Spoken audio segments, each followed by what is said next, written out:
Sergeant, we're good? Good afternoon. My name is Antonio Reynoso, and I'm the chair of the Committee on Sanitation and Solid Waste Management. I'm joined by the chair of Committee on Transportation, Idanis Rodriguez, and the chair of Committee on Education, Mark Traeger, and we will be co-chairing today's hearing alongside Speaker Corey Johnson.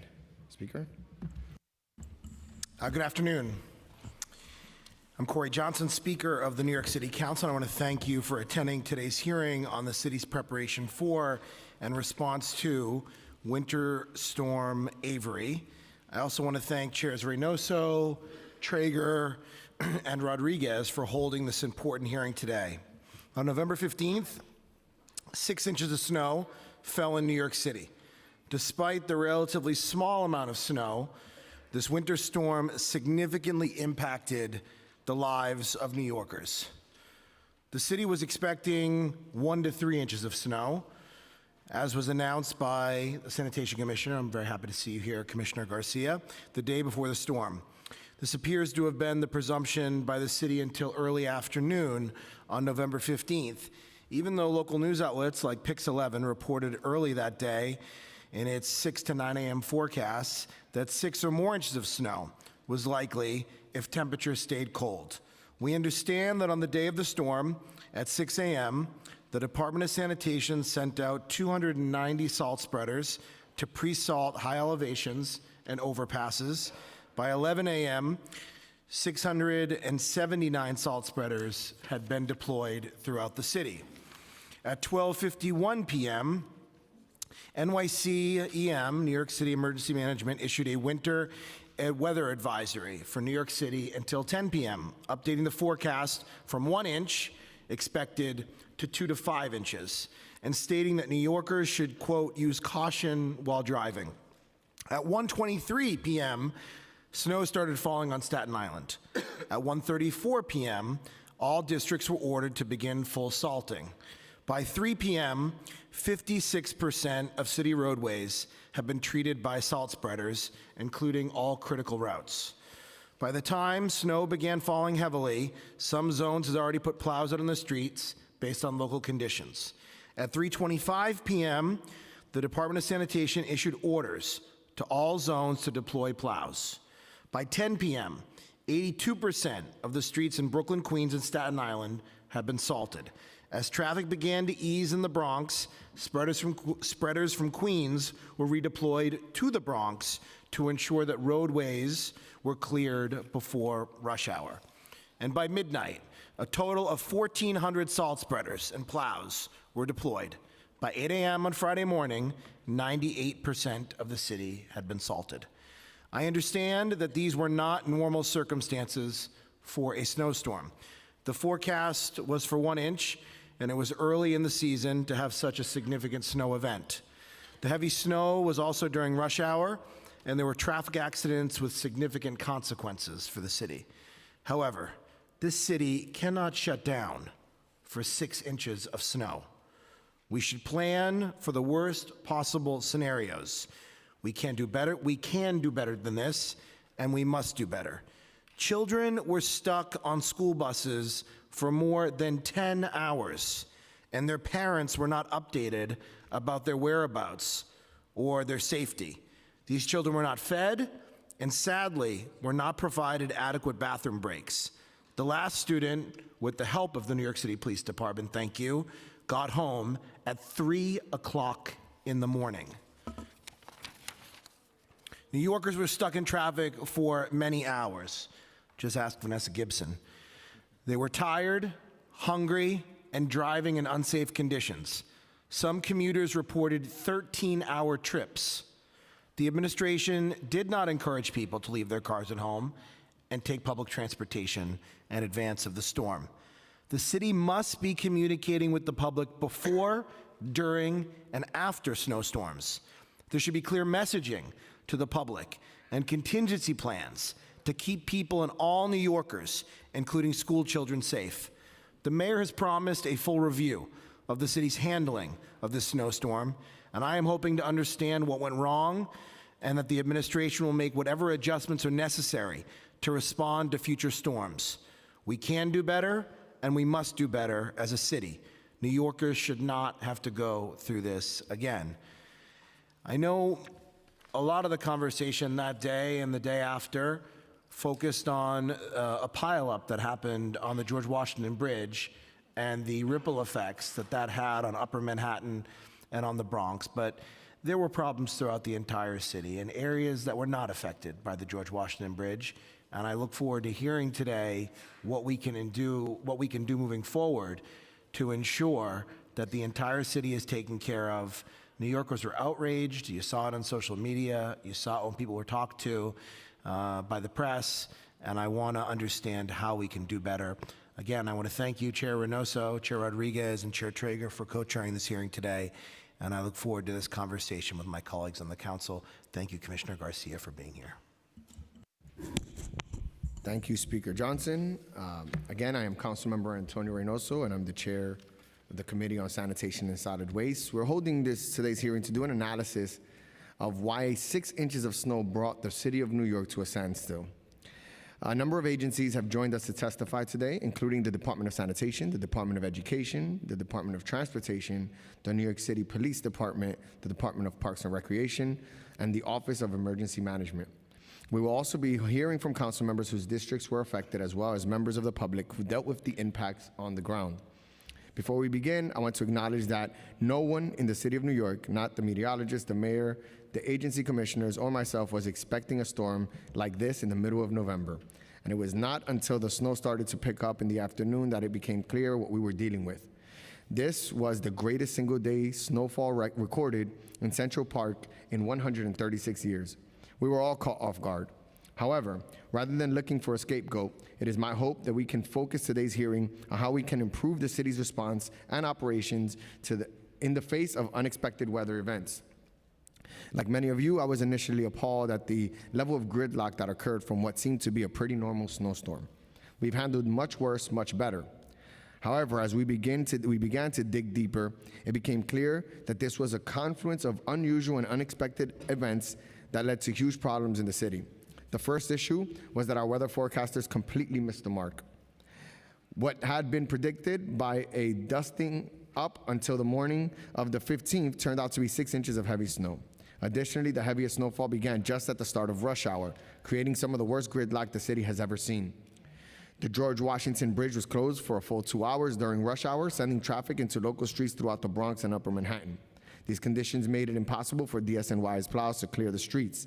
A higher than average number of vehicular accidents resulted from the icy road conditions, causing further traffic delays and impediments to snow clearance. Furthermore, as this was mid-November, many of the trees still had leaves on them. As the snow piled into these leaves, trees became so heavy that 150 of them were toppled across the city, in addition to 300 downed limbs blocking traffic in some cases. All of these factors combined to create a situation that made it very difficult for city agencies to carry out their normal protocol. Now, while I do recognize that this was a freak event, we can't simply walk away from what happened without looking at ways to improve our response. We cannot tolerate children being stuck in traffic for hours coming home from school, or our emergency responders being unable to cut through the gridlock to reach critical situations. I am frustrated that the mayor's office was unable to provide an audit prior to this hearing, so I am expecting a thorough breakdown of what occurred in the testimony delivered by the relevant agencies. I will be looking to OEM today to better understand why there appeared to be no coordinated response to this event. This particular situation was an unexpected weather event, but what if there had been a terrorist attack? Do we have plans as a city to tackle major calamities that affect the entire city? I also want to note that neither the Port Authority or the MTA are present today, which is unfortunate, as there were a number of incidents under their purview that contributed to this difficult situation. It is my hope that we can learn from this event to improve interagency coordination, which I believe was in the area in which the city's response fell short, to ensure that we are much better prepared for future events. We are the greatest city in the world, and I know that if we put our heads together, we can ensure that we are adequately prepared for another weather event, even those that we don't expect. Thank you. Councilmember, I also want to acknowledge the council members that are here with us today. Councilmember Miller, Deutsch, Lander, Gibson, Kredenchik, Barron, Rose, Drum, Cabrera, Levine, and Jonai. Also, I want to recognize our two co-chairs, Rodriguez and Traeger. Chair Rodriguez.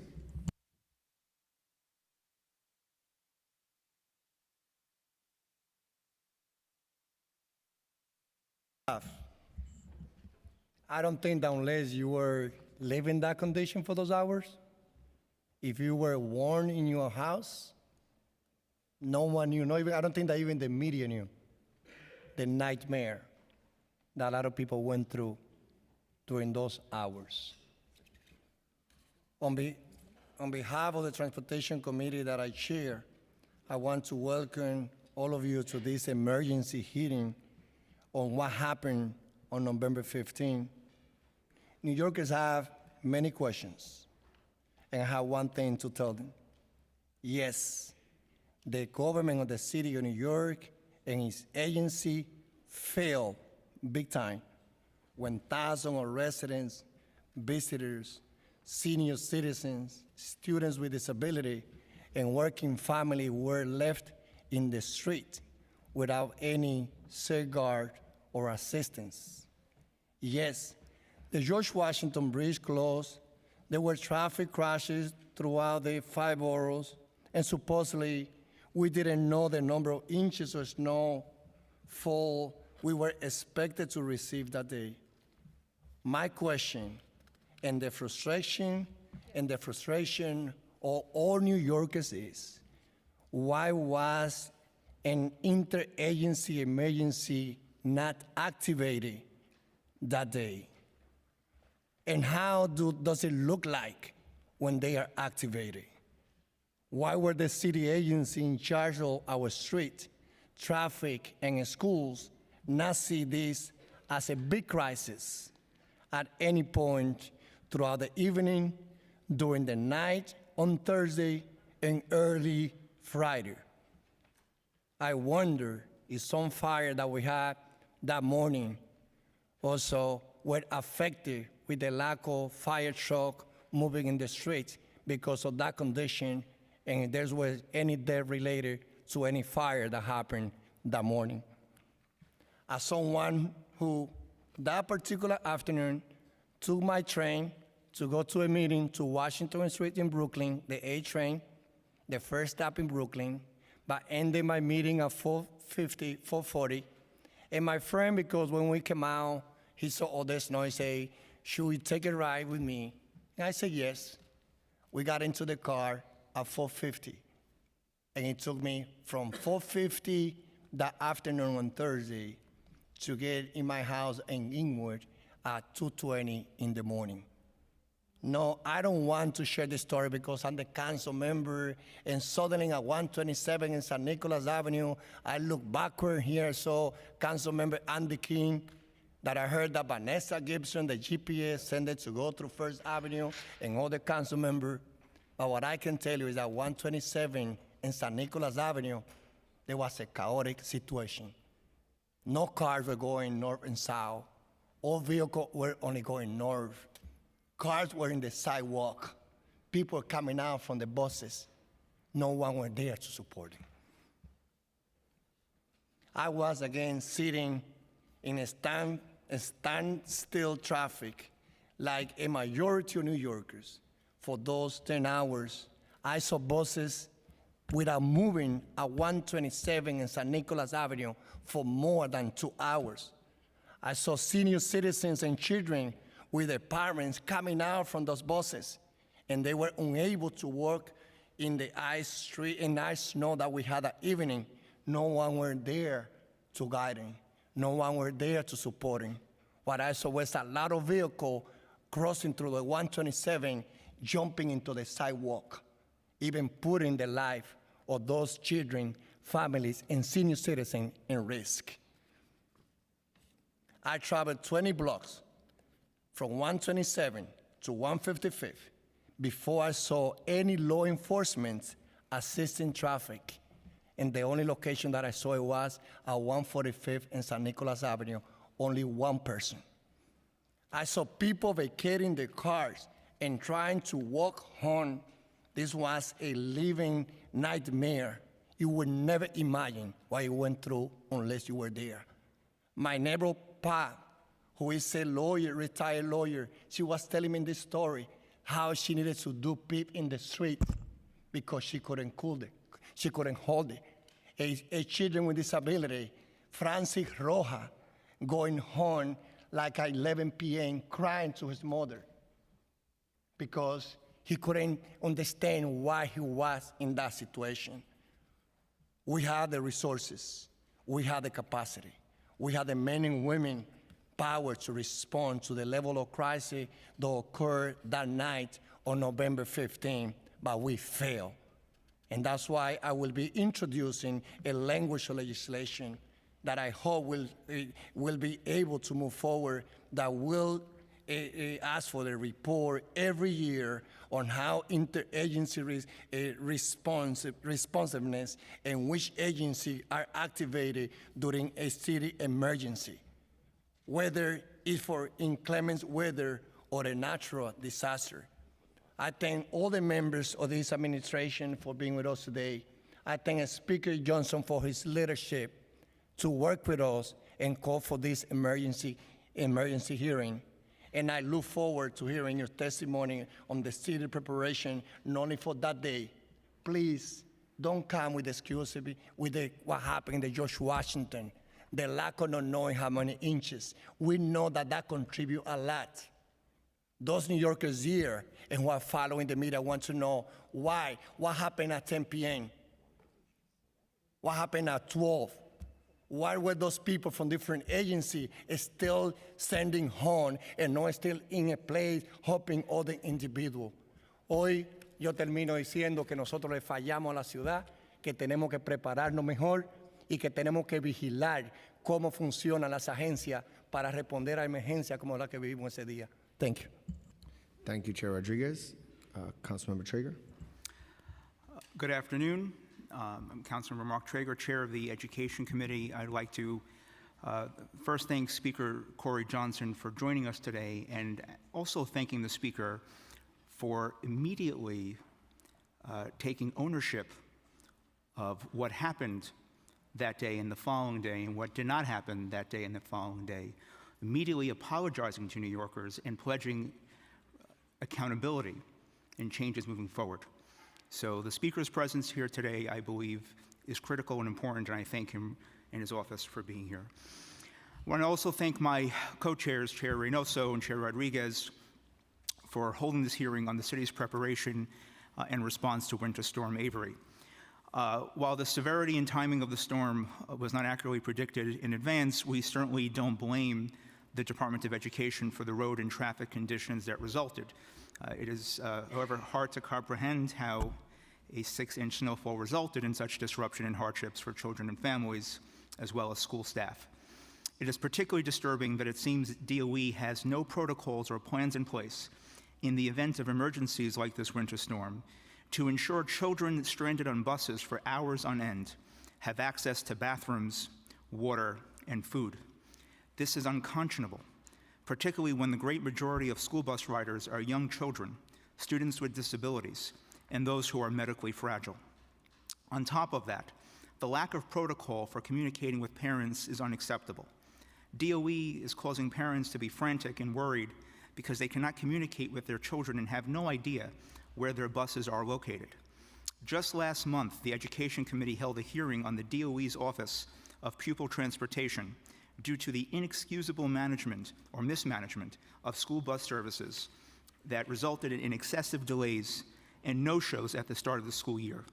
At that hearing, we heard that the DOE is working on improving the use of GPS tracking on school buses and expanding a pilot program to allow parents to track the location of their child's bus in real time using a mobile app. That technology would have been a huge benefit had it been in place for this November 15th snowstorm. We're glad that DOE is starting to expand this GPS tracking program, but we can't wait for this program to be implemented to find a way to communicate with parents. DOE must establish a way for parents to communicate directly with someone on the bus rather than wait endlessly on hold with OPT's customer service line. Having a matron or attendant on every school bus will not only provide that point of contact for parents, but would also offer much-needed assistance and supervision for students who ride the bus daily, as well as critical support in the event of an emergency. This is why I just introduced a resolution calling on DOE to place an escort or attendant on board all public school buses. The aftermath of the snowstorm created still more problems for our city schools. While a decision was made to open schools the day after the storm, and this decision was communicated to the media and parents well before the start of the school day, the decision to cancel field trips and after-school programs was not communicated until after the school day was already in session.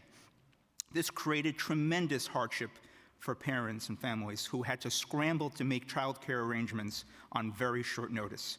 I'm sure that many parents were unable to make alternate arrangements, and those who were already at work may not have received notice of the cancellation, leaving students stranded at school at the end of the day. Today, I hope to learn more about how and why the decision was made to cancel after-school programs and how it was communicated to parents. I also want to know how many students remained after school that day because their parents were unable to make other childcare arrangements, and what was done to accommodate those students. We have a lot of questions for DOE today, as we hope to learn more about DOE's plans for any future such emergencies. I'd like to thank the Education Committee staff, Beth Golub, Kalima Johnson, Jen Atwell, Caitlin O'Hagan, and Elizabeth Hoffman, and also my staff, Anna Scaife, Vanessa Ogle, and Eric Feinberg. And with that, I'll turn it back to Chair Reynoso. Thank you. I want to thank the agencies that are here today with us. We have Commissioner Esposito from OEM, Commissioner Garcia from DSNY, Commissioner Trottenberg from the Department of Transportation, Commissioner Silva from New York City Parks, Chief of Department Monahan from the NYPD, and the Chief Operating Officer of the Department of Education, Ursulina Ramirez. We're also joined by Kevin Moran from Department of Education, and from, Liam Kavanagh from New York City Parks. I guess we'll yes, we need to swear you in first, so we'll let the council do that. Can you please raise your right hand? Do you affirm to tell the truth, the whole truth, and nothing but the truth in your testimony today, and to answer council member questions honestly? I do. Thank you. We'll allow you to choose the order in which you submit testimony. So, thank you. Good afternoon, Speaker Johnson, Chairman Reynoso, Rodriguez, and Traeger, and members of the Committees on Sanitation and Solid Waste Management, Transportation, and Education. I am Catherine Garcia, Commissioner for the New York City Department of Sanitation. I am joined by Parks Commissioner Mitchell Silver, Transportation Commissioner Polly Trottenberger, Emergency Management Commissioner Joe Esposito, New York Police Department Chief of Department Terrence Monahan, and Department of Education Chief Operating Officer Ursulina Ramirez. Thank you for the opportunity today to discuss the city's preparations for and response to Winter Storm Avery on November 15th. Let me say at the outset that the Department of Sanitation and I, along with my colleagues, empathize with the thousands of New Yorkers, including many school children, who faced excessively long commutes in dangerous roadway conditions on the evening of November 15th.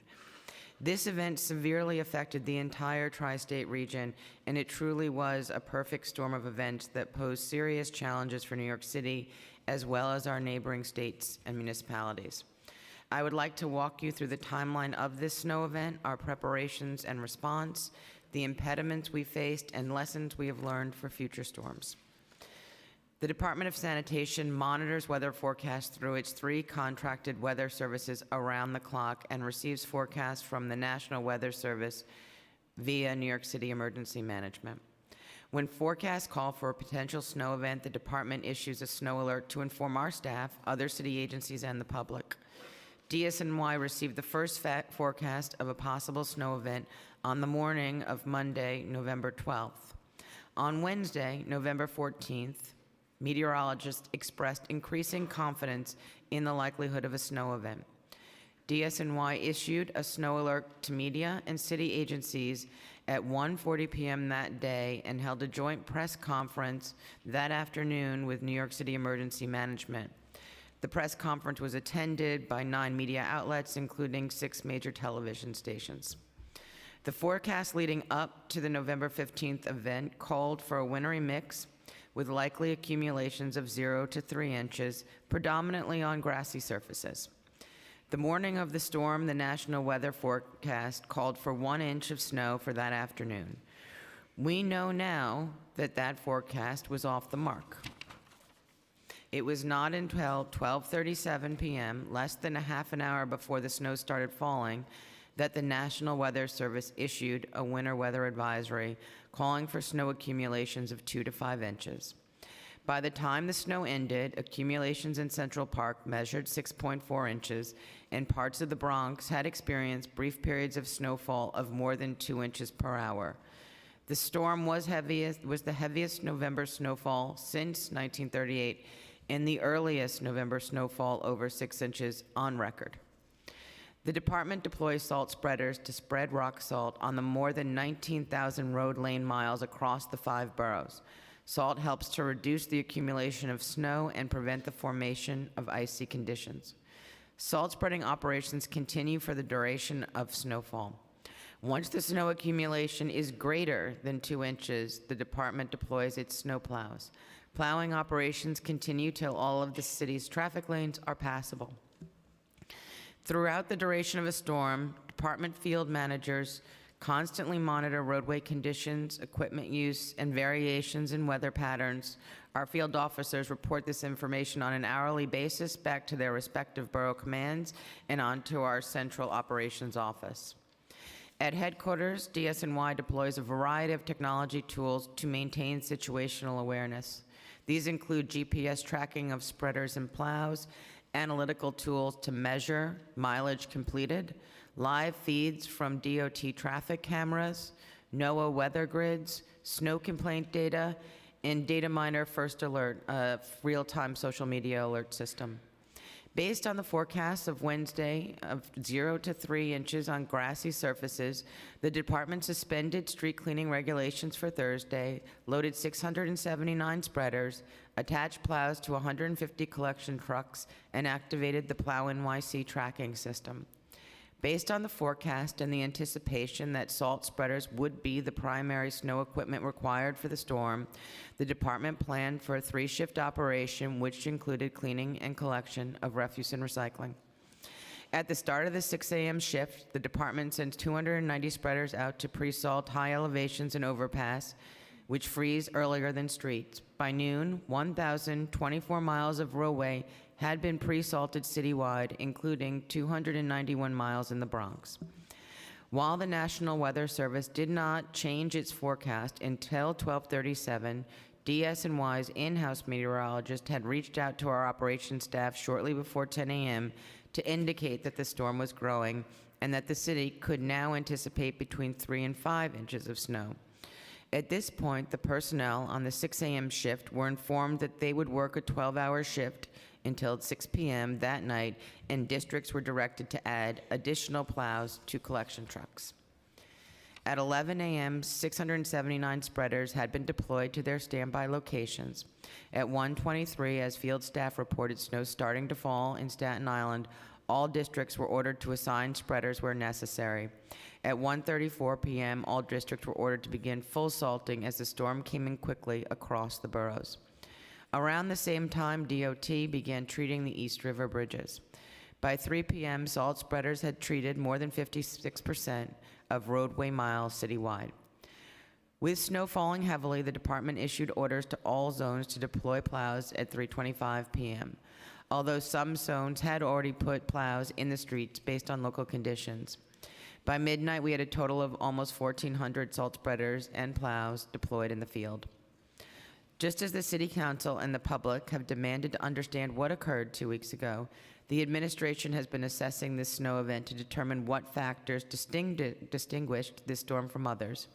It is vital to understand the unique challenges posed by this storm that impeded our spreading and plowing operations. This storm would have been difficult to fight on its own due to the unexpected heavy snow and sleet and the timing at the height of rush hour, but a series of cascading events that affected the region made effective snow removal in the city nearly impossible. These included a 21-car pileup on the George Washington Bridge, one of the busiest vehicular bridges in the world. Around 3 p.m., that led to the closure of the bridge to outbound traffic for several hours and caused gridlock on the Cross Bronx Expressway and other interconnecting highways. In addition, the Port Authority closed the Bayonne Bridge for several periods between noon and 5:30, which backed up traffic on the Staten Island Expressway and Route 440. The FDR and Harlem River Drive, upper level of the Queensboro Bridge, Van Wyck, Major Deegan, and Gowanus Expressway, among others, also experienced intermittent lane closures. The intense traffic conditions that occurred at the height of the storm, which gridlocked roads and trapped cars and buses, also gridlocked DSNY's plows and spreaders. Upper Manhattan and the Bronx were at a complete standstill. As the major arterials became clogged, drivers, whether on their own or directed by dynamic mapping apps, took to local streets, which quickly became congested as well. According to data from Waze, the number of traffic irregularities reported in the New York metro area was 140% greater than the same day the previous year. In the Bronx, that number was 241% greater. Additionally, the storm caused damaged trees throughout the city. By midnight on Thursday, the Parks Department had received more than 1,200 reports of downed or damaged trees. Many of these left streets impassable for our spreaders and plows, both during and after the event, and some caused our plows to get stuck behind the downed trees. However, these city agencies continued to fight the storm through the night. By 10 p.m., 82% of the streets in Brooklyn, Queens, and Staten Island had been salted. As traffic began to ease in the Bronx, spreaders from Queens were redeployed to the Bronx to ensure roadways were cleared before rush hour. And at the interconnection between the major Deegan and Cross Bronx Expressway, DSNY salt spreaders received NYPD escorts to travel the wrong way on certain on and off ramps to spread salt. By 8 a.m., 98% of the city had been salted. In anticipation of the impending snowfall, the Department of Transportation began sending out pre-storm messaging in the early afternoon on the variable message board system. It operates on highways across the city. DOT updated the message to advise of a snow condition, to use caution, reduce speed, and avoid unnecessary travel, and again regarding slippery conditions. As I mentioned before, a 20-car crash around 3 had blocked all lanes in both directions on the upper level of the George Washington Bridge, which would not be fully reopened for 2 hours. From that point, reports began coming in of disabled vehicles, including buses and tractor trailers, affecting travel lanes on multiple highways. What is apparent in our after-action analysis is that starting around 2 p.m., travel speeds citywide at the MTA, Port Authority, and the 355 locations DOT monitors all began to drop precipitously and continued to do so until around 6, after which they only began to recover very gradually and did not return back to normal until after midnight. While this was occurring, DOT's traffic management and emergency response staff were primarily focused on addressing incidents identified through visual inspection via their traffic camera network and calls placed into the communications center, an icy off-ramp or a steep section of roadway where trucks and others were getting stuck, and working with its partners to direct either authorized tow trucks, New York Police Department, and DSNY resources to those locations. At the same time, data from Transcom, a coalition for coordination and cooperation among 16 tri-state transportation and public safety agencies, gives a regional picture. Between 2 and 3 p.m., major delays began appearing, first in New Jersey and the southern parts of the city, then spreading into Upper Manhattan and the Bronx and all of Westchester. These delays created severe system-wide gridlock. This meant that once traffic on the George Washington Bridge started to flow again, it had nowhere to go by that point, whether coming into the city or headed into New Jersey, and it remained that way for several more hours. It should be noted that it was mainly roads and bridges that got snarled across New York, New Jersey, Connecticut, and Pennsylvania. It is fortunate that MTA did do a good job that evening of keeping the subways running well during this event. Over the course of the storm, the New York Police Department adjusted their traffic enforcement to accommodate worsening conditions. All traffic enforcement agents on the 12 p.m. shift had their tours extended to 11 p.m. The citywide traffic task force deployed officers and supervisors to the East River bridges and the approaches to the George Washington Bridge to help mitigate traffic. Extra officers were deployed to several major crosstown streets in Manhattan. Furthermore, the New York Police Department extended the tours of every highway command officer in the 1st platoon and the 4 officers in each command for the 3rd platoon, which increased the manpower to respond to snowstorm-related events. On the highways, in addition to the authorized tow program, New York PD added 2 tow trucks to each of the 4 highway commands to supplement the authorized tow program. An additional 60 tow trucks were deployed to help vehicles in need of assistance in other areas. All told, over 200 vehicles were towed to improve traffic flow that day. School buses were significantly delayed due to the November 15th storm and road conditions. The Department of Education worked closely with bus companies and across city agencies to keep students safe while getting them to their destinations as efficiently as possible. Approximately 700 routes were delayed that evening, representing a little less than 10% of all routes. During the storm, the Office of Pupil Transportation prioritized communications with families, making 665 individual phone calls to the families affected by the delays that evening.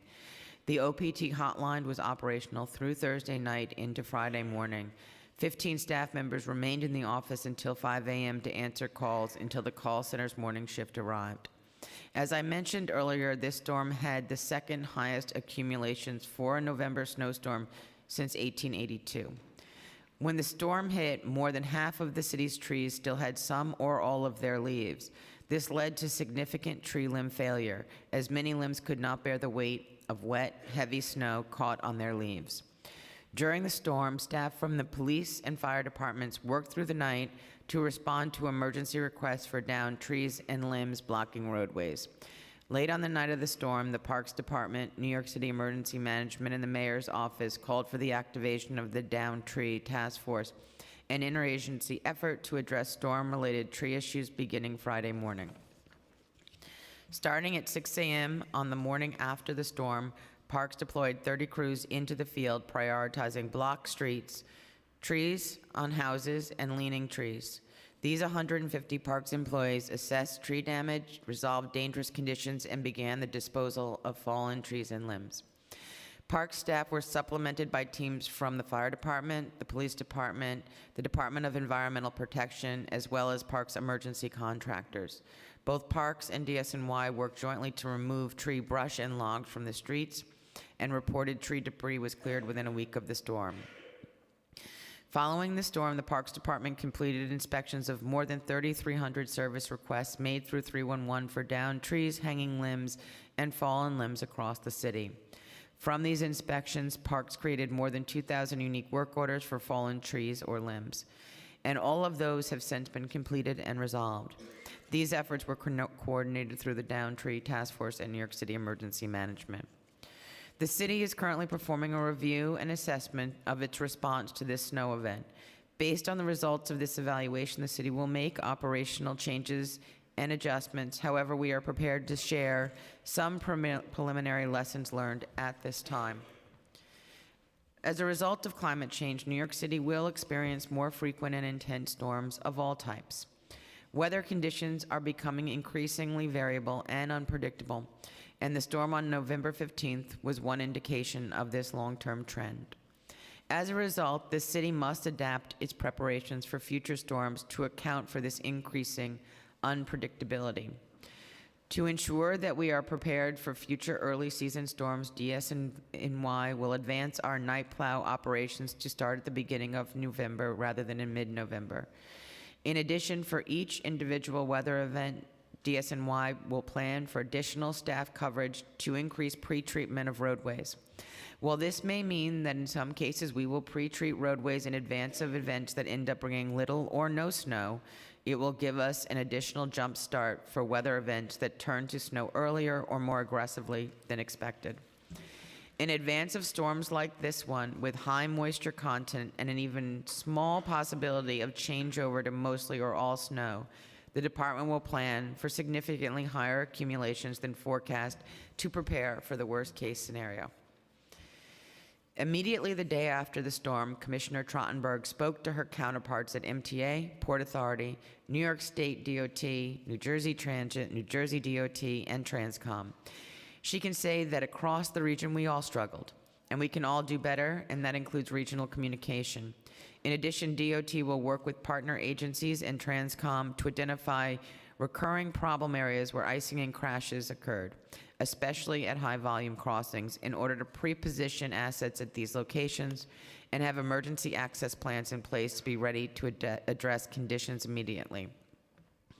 And while DOT's Traffic Management Center generally focuses on incident response, DOT is exploring automated, algorithm-based monitoring of traffic conditions that might alert us to the kind of precipitous drop in speed system-wide in order to alert other agencies and the public. In a similar event in the future, the city will be prepared to put out more information to the public as it is happening so that people better know what to expect as they are on the road or about to get on the road. It is clear that the sheer number of vehicles on the road was a major factor that hampered DSNY's ability to clear snow and ice from roadways. DSNY will work with NYPD and DOT to develop plans for emergency escorts and counterflow travel of spreaders, plows, and tow trucks to ensure that we can get where they need to go if gridlock conditions restrict travel in the future. After the storm, the Chancellor convened an after-action group to review the response to the storm and ensure the best services for and communication with families in the event of future snowstorms and emergencies. DOE is exploring improvements to customer service to better communicate with families on a more consistent basis. DOE has already created an OPT Twitter handle and brought the OPT web page into the DOE website and is continuing to review their call center, robocalls, and how best to use Twitter and the website to communicate information. DOE's contracted school bus service have GPS devices on all special education buses, as well as two-way radio communication with all buses.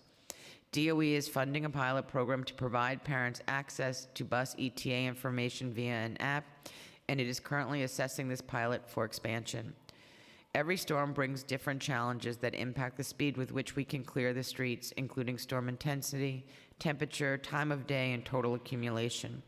We ask the public to heed any notifications or requests from the city, including DSNY snow alerts and travel warnings from New York City Emergency Management and DOT, and leave their cars at home or at work. Most importantly, I ask New Yorkers to be patient and allow workers at DSNY and other agencies who are performing under tough and often brutal conditions to safely do their jobs as quickly as possible. In closing, I want to assure all New Yorkers that snow fighting remains a core component of the department's mission, and our workforce understands that their performance is critical to keeping the city functioning 24/7. We strive to learn from this event and to continue improving our operations during future storms. My colleagues and I are now happy to answer your questions. Thank you for that testimony. I just want to acknowledge that we've also been joined by Councilmember Salamanca, Ulrich, and Ampry Samuel. Speaker. Thank you, Chair Reynoso. Thank you, Commissioner Garcia, for that very thorough testimony, giving us a tick-tock of what happened that day and also some constructive ideas on how to improve performance in the future. I appreciate it. I did want to ask what, now that this operational review is underway and you were able to share some preliminary results from it, what mistakes were made that day? So I think that one of the things that we are looking back at and really evaluating is our ability to message to the public. And I think that we knew that we were having challenges in the late afternoon, and our messaging primarily said something around exercise caution. That is not a strong enough message in terms of making sure that the public really understands the challenges that we are facing.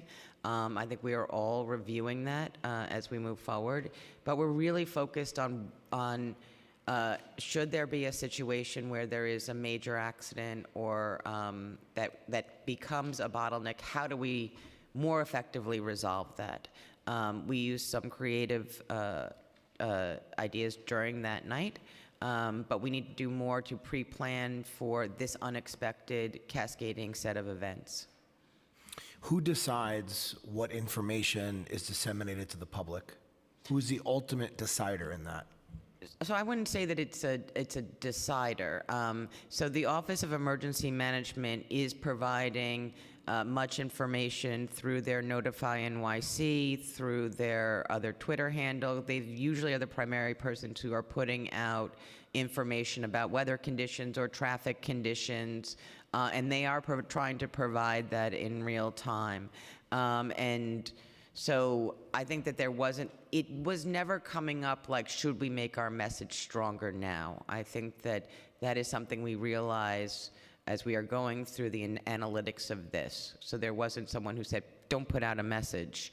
I think that understanding the full extent of what was happening with traffic was that we were dealing with something in which the implications of what was happening regionally were not as clear in what was happening across the rest of the city. I would say that from my personal point of view, as I am watching, I'm in operations, and I know that we are slowing down. There is traffic and there are accidents and across the city, and we are clearing them and we are getting back on track. You know, it's slowing us down and then we're getting back on track. That's happening continuously during the storm. The fact that we ended up in such a incredibly tough gridlock situation that even when it was cleared, when the Port Authority did clear that bridge, that there wasn't flow coming off of the Cross Bronx or the Major Deegan or the FDR or the Henry Hudson. I also think that there's something that we could think jointly about in terms of when people are using mapping software. I think that when we ended up in that gridlock situation, and certainly some of my colleagues can talk about their personal experience, some of those mapping softwares were telling them that it was going to take them 2 hours to get through the Bronx to Westchester. We clearly know that that did not happen. That was not actually happening. So I think that there were people who were still leaving from Lower Manhattan, open up their map, and it says, oh, it's going to be bad, but not catastrophic. So how do we sync all of these different pieces of information that people are receiving to make sure that it's a very crisp message is a takeaway that we have to try and improve?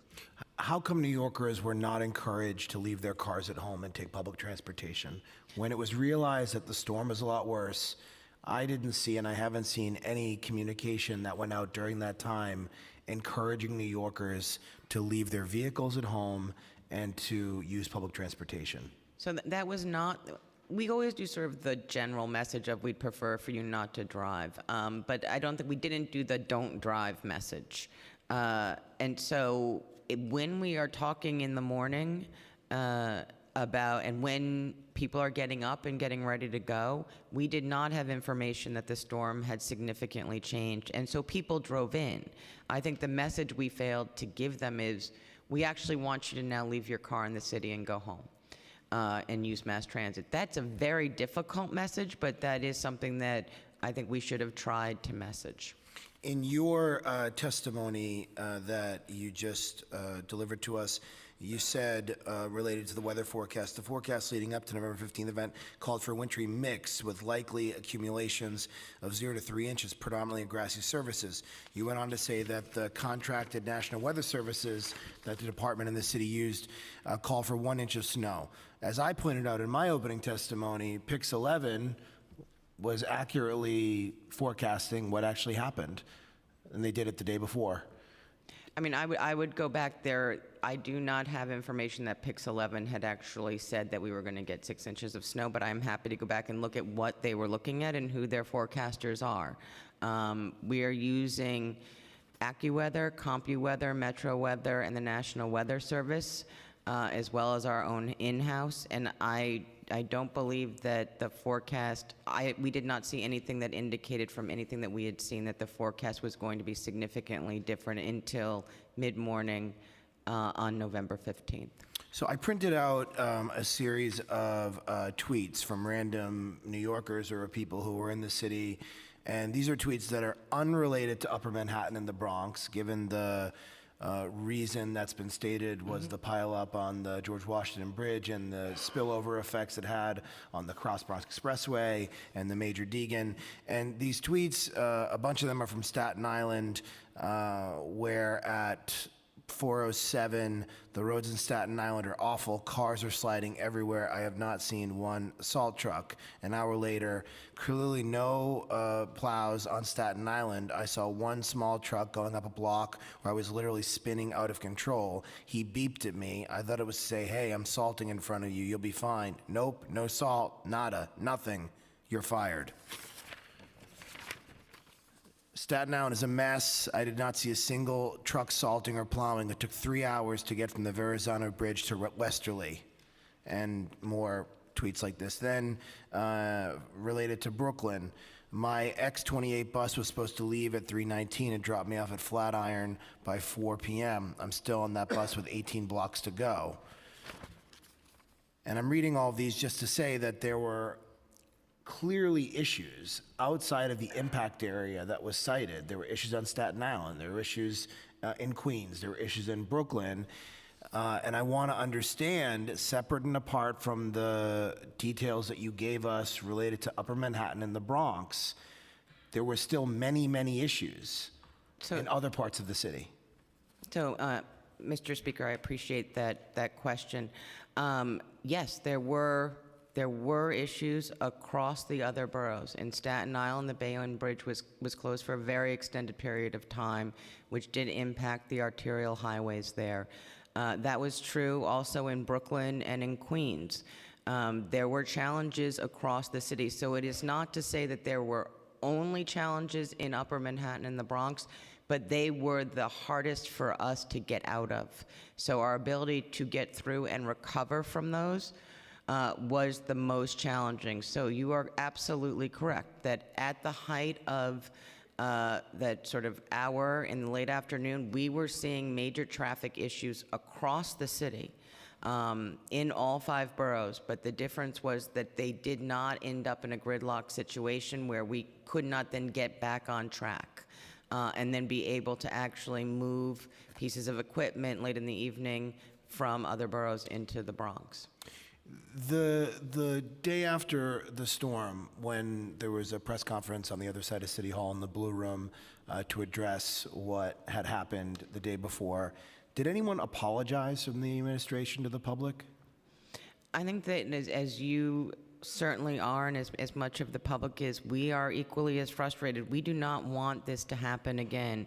DSNY really strives to exceed New Yorkers' expectations, but this was really a regional issue that was a unique set of circumstance, and we're really trying to focus on figuring out how do we get better in a way that we are prepared for the unpredictable. But what's wrong with apologizing? Even if there were factors outside of our own control, what is the problem with saying, I'm sorry?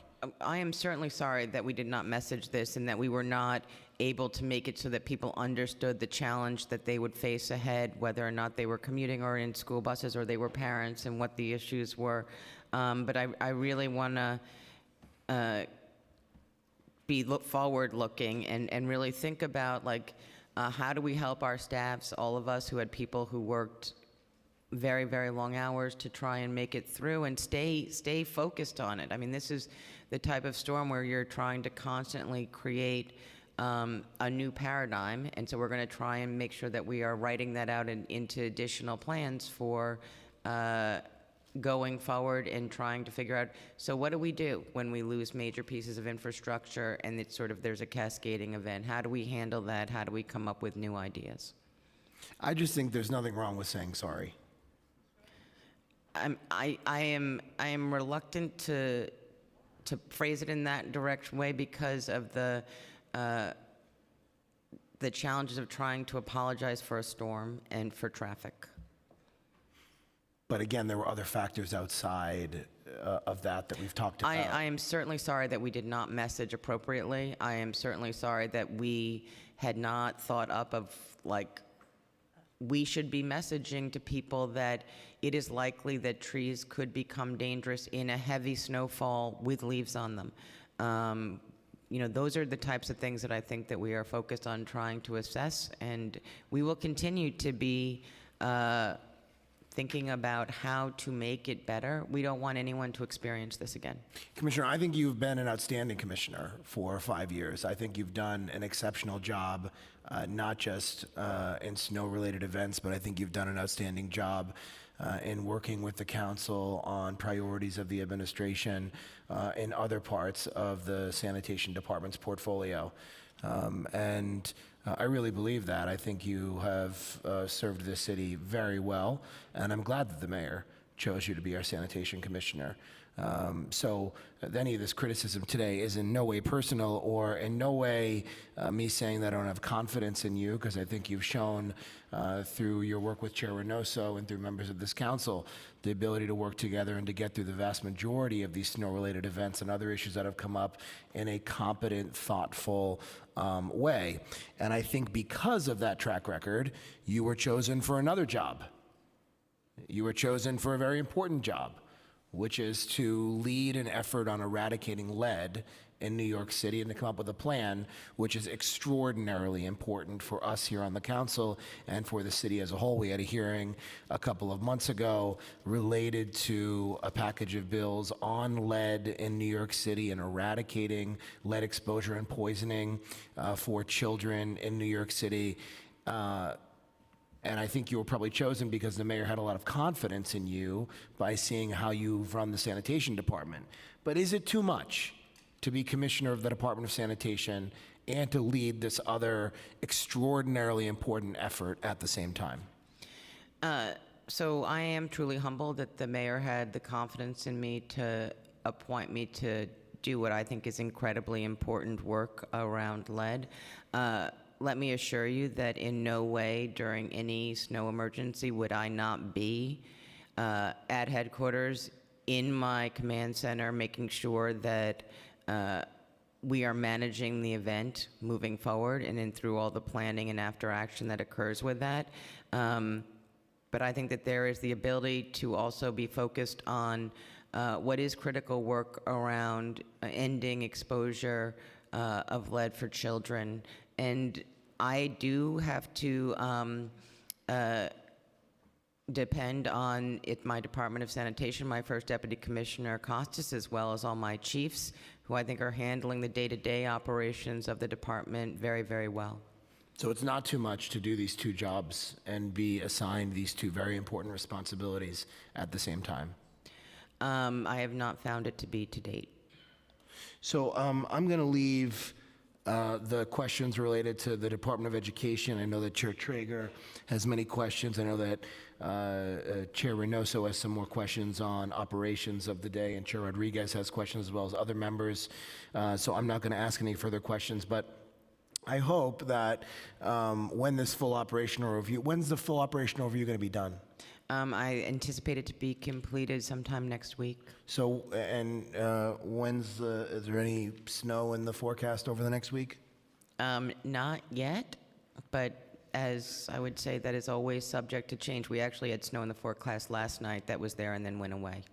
So we look forward to getting a copy of that full operational review when it is complete and taking the lessons from that review as well as the lessons learned in your testimony today and implementing those for future storms later this winter season. Thank you, Chair Reynoso. Thank you. Thank you, Speaker. I'm also going to be brief in my questioning to allow for my colleagues, especially ones that experienced, I guess, the logjam more than I did. Public transportation, I want to be honest, the subways were working well. If you were on a bus, you were probably stuck either waiting for it for a long time or crammed into one when it finally did show up. My question is, in every scenario, there's a proactive and a reactive way to handle situations and problems. I preach it in my local office, making sure that we're organizing and we're passing policy that affects the lives of New Yorkers every single day in a proactive approach. But then we have a reactive side of our office, which is constituent services. If there's a fire in the community, how we react to that. And my problem here was when the crisis hit, I didn't feel that there was a reaction. I think that what people saw was they didn't see police handling traffic.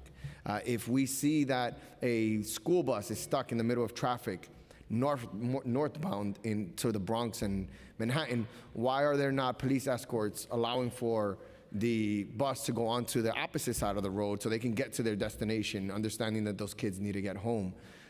Who is responsible for making decisions that make sense on the spot? Something that you probably don't do, but could do. Who can authorize that to happen? I want every single NYPD vehicle or officers to come out and take these buses out of the logjam and allow them to go in the opposite direction to get to where they need to get to. And that's just one example, but who does those type of things to allow for us to feel comfortable that there is a reaction to the crisis? Absolutely. So I'm going to briefly speak from my perspective, and then so the Office of Emergency Management would usually coordinate some of those requests, and those would go through PD to be dispatched down to their precinct level. I'm going to ask Terrence Monahan to talk about whether or not he would give discretion to patrol cars, because I think that one of the things we want to do is also make sure that we're prioritizing that if it's a question of a city bus or a school bus, well, maybe we're prioritizing the school bus over the city bus, or maybe we're prioritizing the school bus over the spreader, and usually that has to be done centrally to make sure that if there is a need for coordination among agencies. But let me turn to Chief of Department to give his perspective on authorizing precincts. That is something that we don't have to give them. They have it. Our cops have discretion to handle a situation as they see it. And that was happening that night. I mean, I was personally out there for 4 to 5 hours driving in the Bronx and Upper Manhattan. I was personally, if you saw my Twitter account, out there clearing intersections, pushing cars. Cops were out of their cars at intersections. The issue being that once you cleared an intersection, there was nowhere for those cars to go. There was that logjam. So you're out, you're clearing it. There were buses, and I can give you a perfect example right on Fordham Road over by Crotona.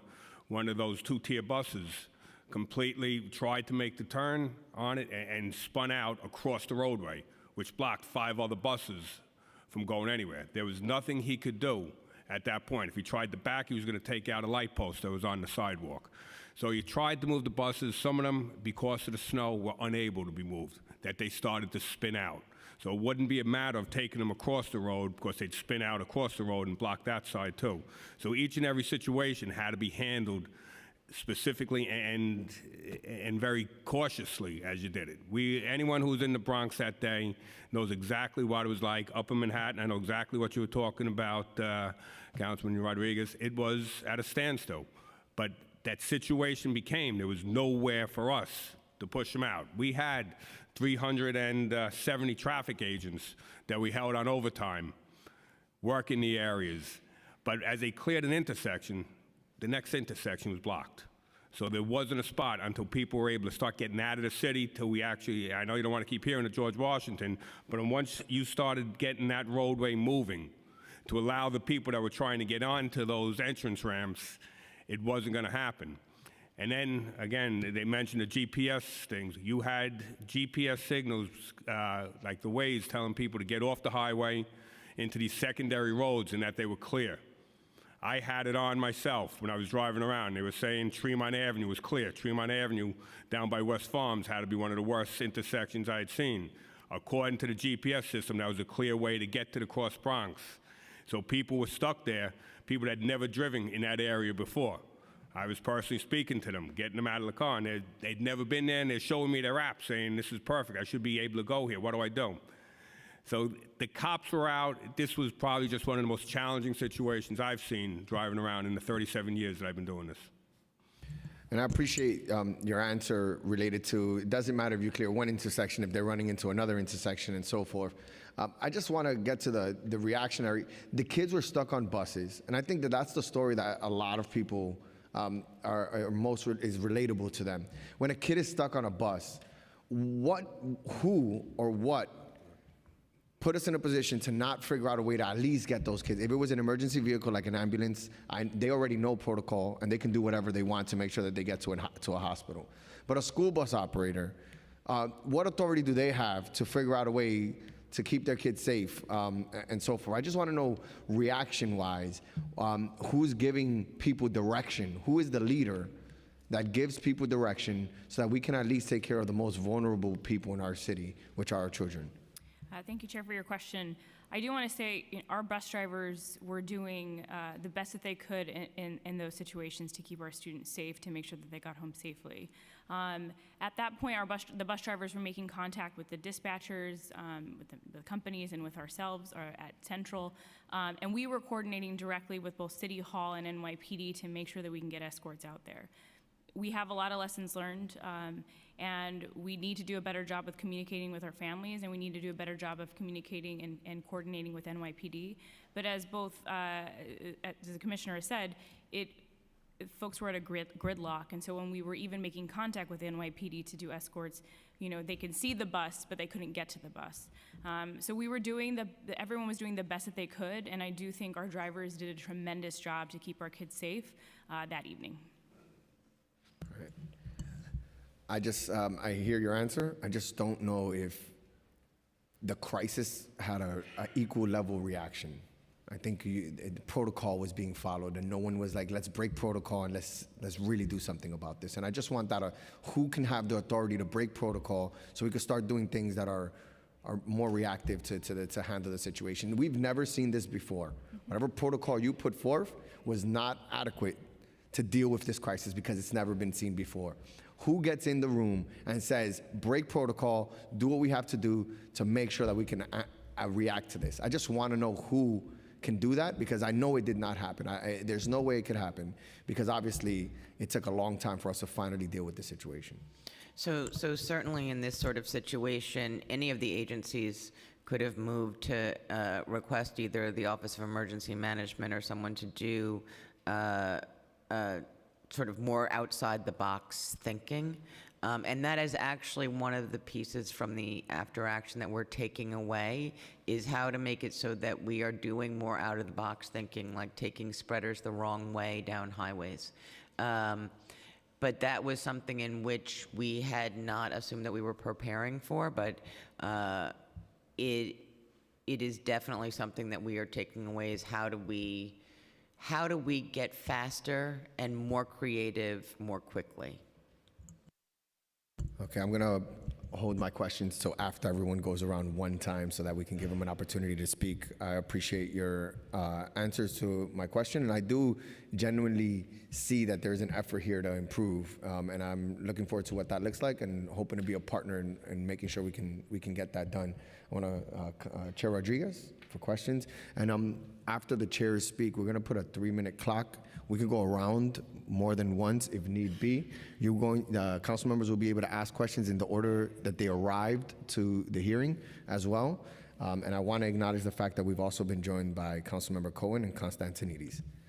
Chair Rodriguez? I feel that this experience takes us to understand that we need to increase the level of the role that we need to play, watching how interagencies plan and execute in this level of crisis. Which was the deputy mayor that was responsible to coordinate with you that Thursday afternoon, evening, and Friday morning? So as you know, you have all of the agencies who are primarily responsible for each of our roles. Sorry, And was there any deputy mayor? so yes. So the Office of Emergency Management is obviously the one responsible for coordinating us across all of our different missions, and to make sure if we have needs, I got and that it. we were briefing the mayor and all of his senior staff to make sure that they had situational awareness of what was happening. Okay, which deputy mayor was coordinating in this interagency coordination that required a level of crisis that New Yorkers live that Thursday afternoon after we were in crisis, people there for 10 and 14 hours? Where were you coordinating as a team? Who from City Hall was the person coordinating with you? So I was in contact with the first deputy mayor's office and the mayor. Who is the person? I was coordinating with the first deputy mayor's office. Who is Dean Fullahan, as well as the deputy mayor of operations, to make sure that OEM and I and PD were coordinated and that everyone had situational awareness. Did you give an order from the deputy mayor, first deputy mayor, at some point that there was a level of crisis that required for you guys to activate a level of emergency? There was not an order because at that point in time, once we ended up in the gridlock situation, there was not a lot that could be done to change It was that. a lot that could be done. It was a lot that could be done, and that's what we would disagree. Now Listen. You can come out with explanation. I There was- wasn't I'm going to. sorry. There was a lot that could be done. Even at some point, and one put one of the radio station, and I heard someone saying, "We understand that people are in traffic." I was in traffic too.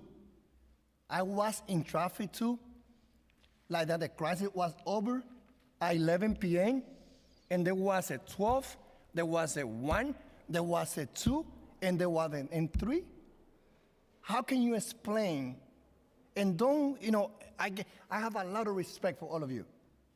My thing is about, and it's not because I had the opportunity to be in the street, being witnesses what was going on. And for me, it was about, that was a night like the Maria in Puerto Rico, that you pull out all the men and women, and they work there 24 hours, and they're saving people, they're helping people. Commissioners, that was the level of crisis that evening, night there. The street was out of control. There was no one controlling. And I get it. I think that there's a lot that we have to learn from. We have a unit that control crowd, that control terrorism. How many of those units will put in action to say, you need to expand now the whole ship, whole hours? I'm happy to hear that there were 370 traffic outside working overtime up to 11 p.m. What happened from 11 p.m. to 3 a.m.? I can tell you, I have photo in my cell phone. So I saw it, the I-Street, not in one block. San Nicolas Avenue was not a two-way street. And it was not because law enforcement was giving order, saying cars move in this direction. It was because there was no one there. It's because it was the only place from all those blocks that I saw only one law enforcement hoping to move car was San Nicolas Avenue and 145th. So no, that was, and I understand it. I understand that the George Washington, how it had the impact in the whole city. But no, I'm not talking about my experience at 181st and Dyckman. I'm talking about my experience driving all the way Manhattan from First Avenue, and it was not only that the GPS sent people to San Nicolas and Amsterdam. It was First Avenue. It was Second Avenue. For me, I think it was a very challenges. And I hope that we can learn. And I trust your leadership. But for me, that was a night. All your personnel should be working until 5 in the morning. Everyone from sanitation, and people will respond. If leadership will be saying, we need to call the men and women who already work at 6 and 7 p.m., people will be seeing support in the street. People were without any support. So what?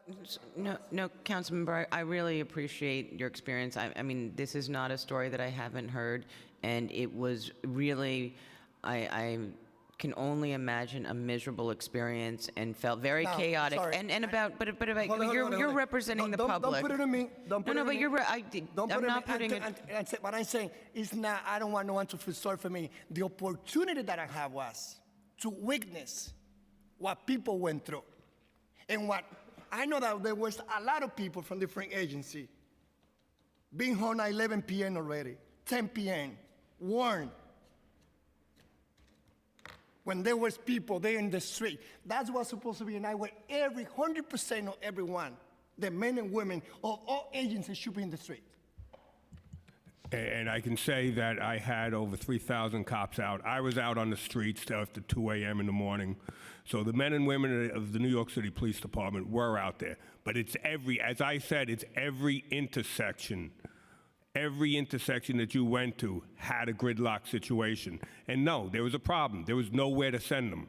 So once clearing an intersection wasn't going to solve it, because I had to get these bridges open and bridges moving before we were able to move people out there.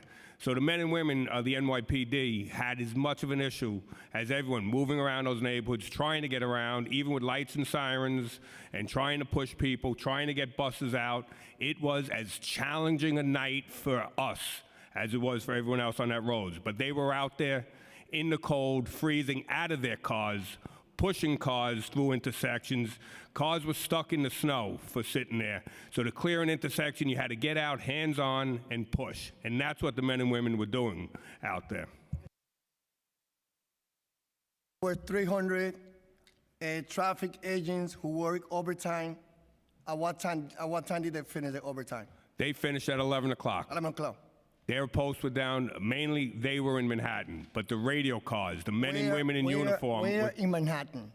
238 of them are at the post that they're always at daily in Manhattan. And they finished at 11 p.m. What happened 11 before p.m. 11 p.m. to 4 a.m.? Uniformed members of the service. They were was out not there. they was not in the street.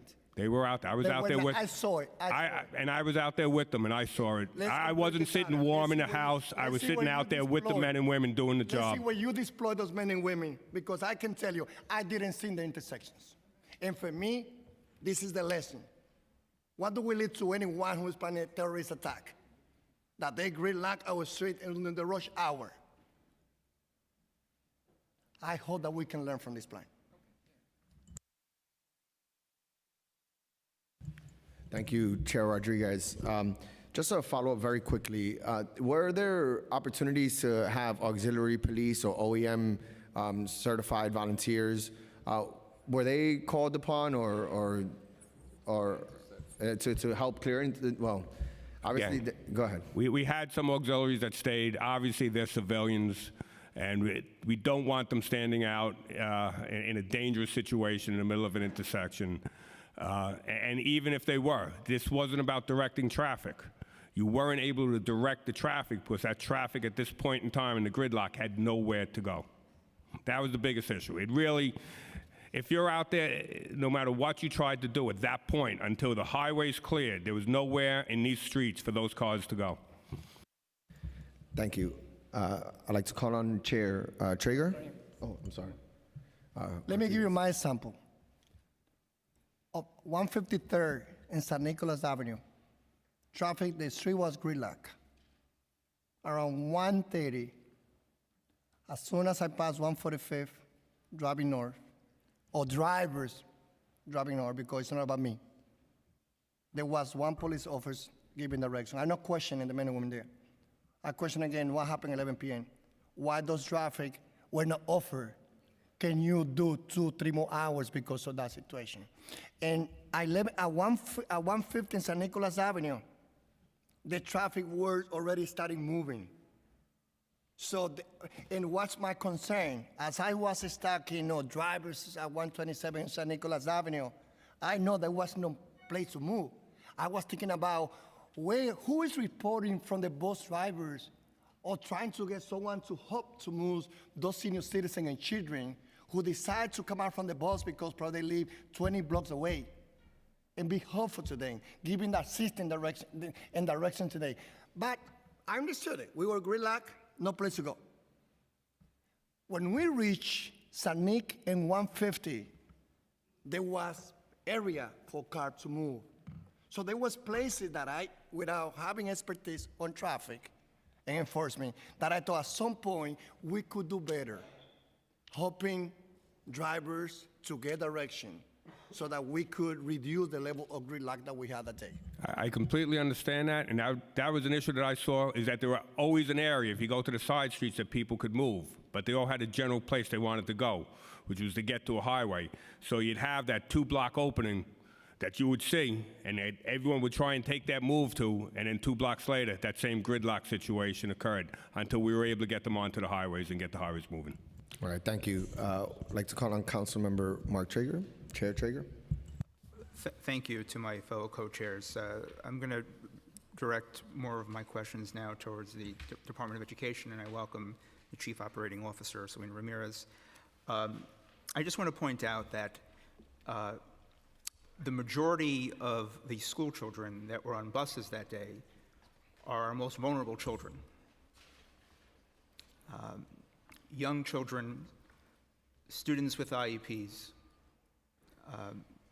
some medically fragile students. So when I hear folks tell me that, well, only 10% of the routes or 10% of these are our most vulnerable kids. And regardless of a snowstorm or regardless of gridlock or an emergency, the fact is that some of these students have IEPs that have mandated services that were not being met on a snow day or not on a non-snow day. And we just literally had a hearing about this recently with the DOE. So I just want to kind of point that out for the record. I don't want anyone from the administration to minimize what happened to kids that day. So during the November 15th snowstorm, as we've heard and are aware, that many students were stranded on the school buses for long periods of time, some up to 10 hours, according to press reports. And according to media reports, many of the stranded students were extremely frightened and distressed due to a lack of bathrooms, food, and contact with family, and some lacked whether they needed access to medical attention. What are the DOE's protocols relating to food, water, bathrooms, and medical supplies or attention for students stuck on school buses? Thank you, Chair Traeger, for your question. And to your earlier point, I hope that I do not want to minimize the fact that we had some of our most vulnerable students on those buses that evening, and who are generally on our buses every single day. Our bus drivers were tremendous heroes that evening, and in addition to some of our attendants and our teachers and our principals who stayed at school until the wee hours in the morning to make sure that our kids were safe. Our bus drivers are trained in emergency protocols. None of our training would, I think, got to the level of what happened that Thursday in terms of the hours that they were on the bus with those students. Moving forward, we're looking, to your point, around getting emergency food and water on the buses or within school distance so our students can have water. We're also looking to see if possible, how do we open up the buildings nearby and staff them so that if there is an incident where we can say, and the traffic was not in a gridlock, can we divert students to our own buildings? So we're looking at all of those things. We have a lot of lessons learned, a lot of ways in which we communicate with families. But I do think the bus drivers did the best that they possibly could in the scenario, and I do think I want to thank my colleagues at the NYPD because in those wee hours in the morning when we needed them, where they could get to our students, they were escorting students and buses home. Right. Well, I'll point out it's not the bus driver's responsibility to come up with protocols and how to make sure that kids have access to food, access to bathroom. It's the DOE's responsibility. So who is charged with the responsibility with making these changes or improvements in the protocols? So as the Chief Operating Officer, I'm responsible for making those changes, obviously in conjunction with the Chancellor.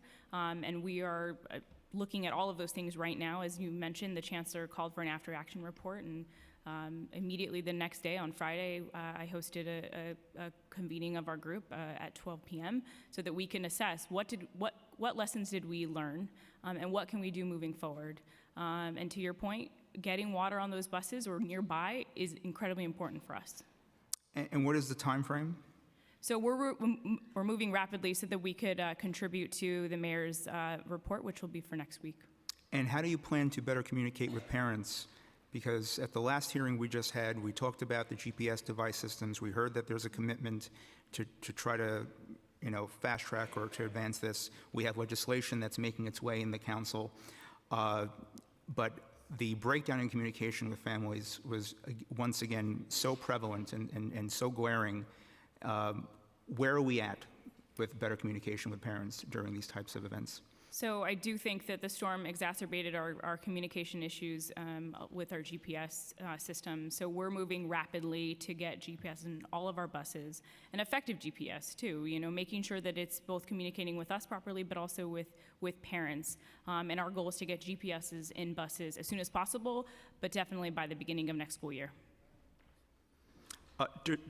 Despite many of the transportation problems that folks experience Thursday afternoon and evening, the decision was made to open schools on Friday, November 16th, and this decision was communicated to the media and parents in the early morning before the start of the school day. Why was the decision to cancel field trips and after-school programs not communicated until later that morning when the school day was already in session? So it's, as you know, canceling school or after school or anything within the school day is a really hard decision for us to make. And that morning, we were really focused on our essential services, getting our students to school and getting them home. We had bus drivers who were out and didn't get their buses back into their depot until maybe 4 or 5 in the morning. We really wanted to make sure that we were keeping our students safe and not in buses that were with drivers that were exhausted, staff who had stayed overnight in the building. So we were focused on essential services. Our goal is always to over-communicate and communicate earlier. And that is, again, a lesson learned. How do we communicate faster and earlier so that parents know well in advance? But I do have to say, if a parent was unable to pick up their student, and our staff was at the school building with those students to make sure that they were safe. But you just mentioned that you were already aware that many buses got back 4 or 5 in the morning. Mm-hmm. Why couldn't folks be alerted earlier that morning? Because, you know, I've heard such stories. Well, the chancellor issued a tweet at 8:30. 8:30 in the morning, first of all, the school day already starts for most of our schools. Parents already have dropped off their children and have gone to work or have gone with their day. Why couldn't they make that call when they already knew that so many buses were coming back to their depots at 4 or 5 o'clock in the morning? At that moment, we were still assessing the delays from the buses going into school that morning. I do wish that we would have called it earlier. I do, and I think, like I said, moving forward, we have to do a better job of communicating faster to our schools and to our families, because I can imagine as a parent being told last minute that you have to go pick up your child or that your after school is canceled is really difficult.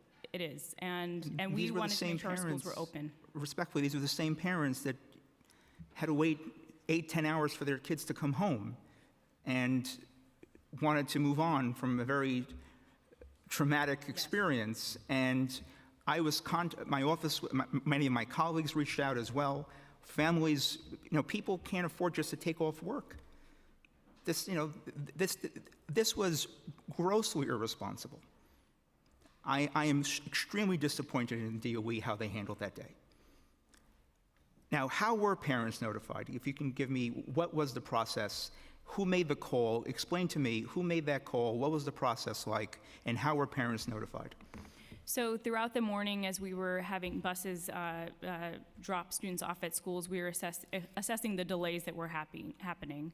And the decision is made, obviously, myself in consultation with the chancellor around what we want to do for that day, assessing our services and how our buses are doing.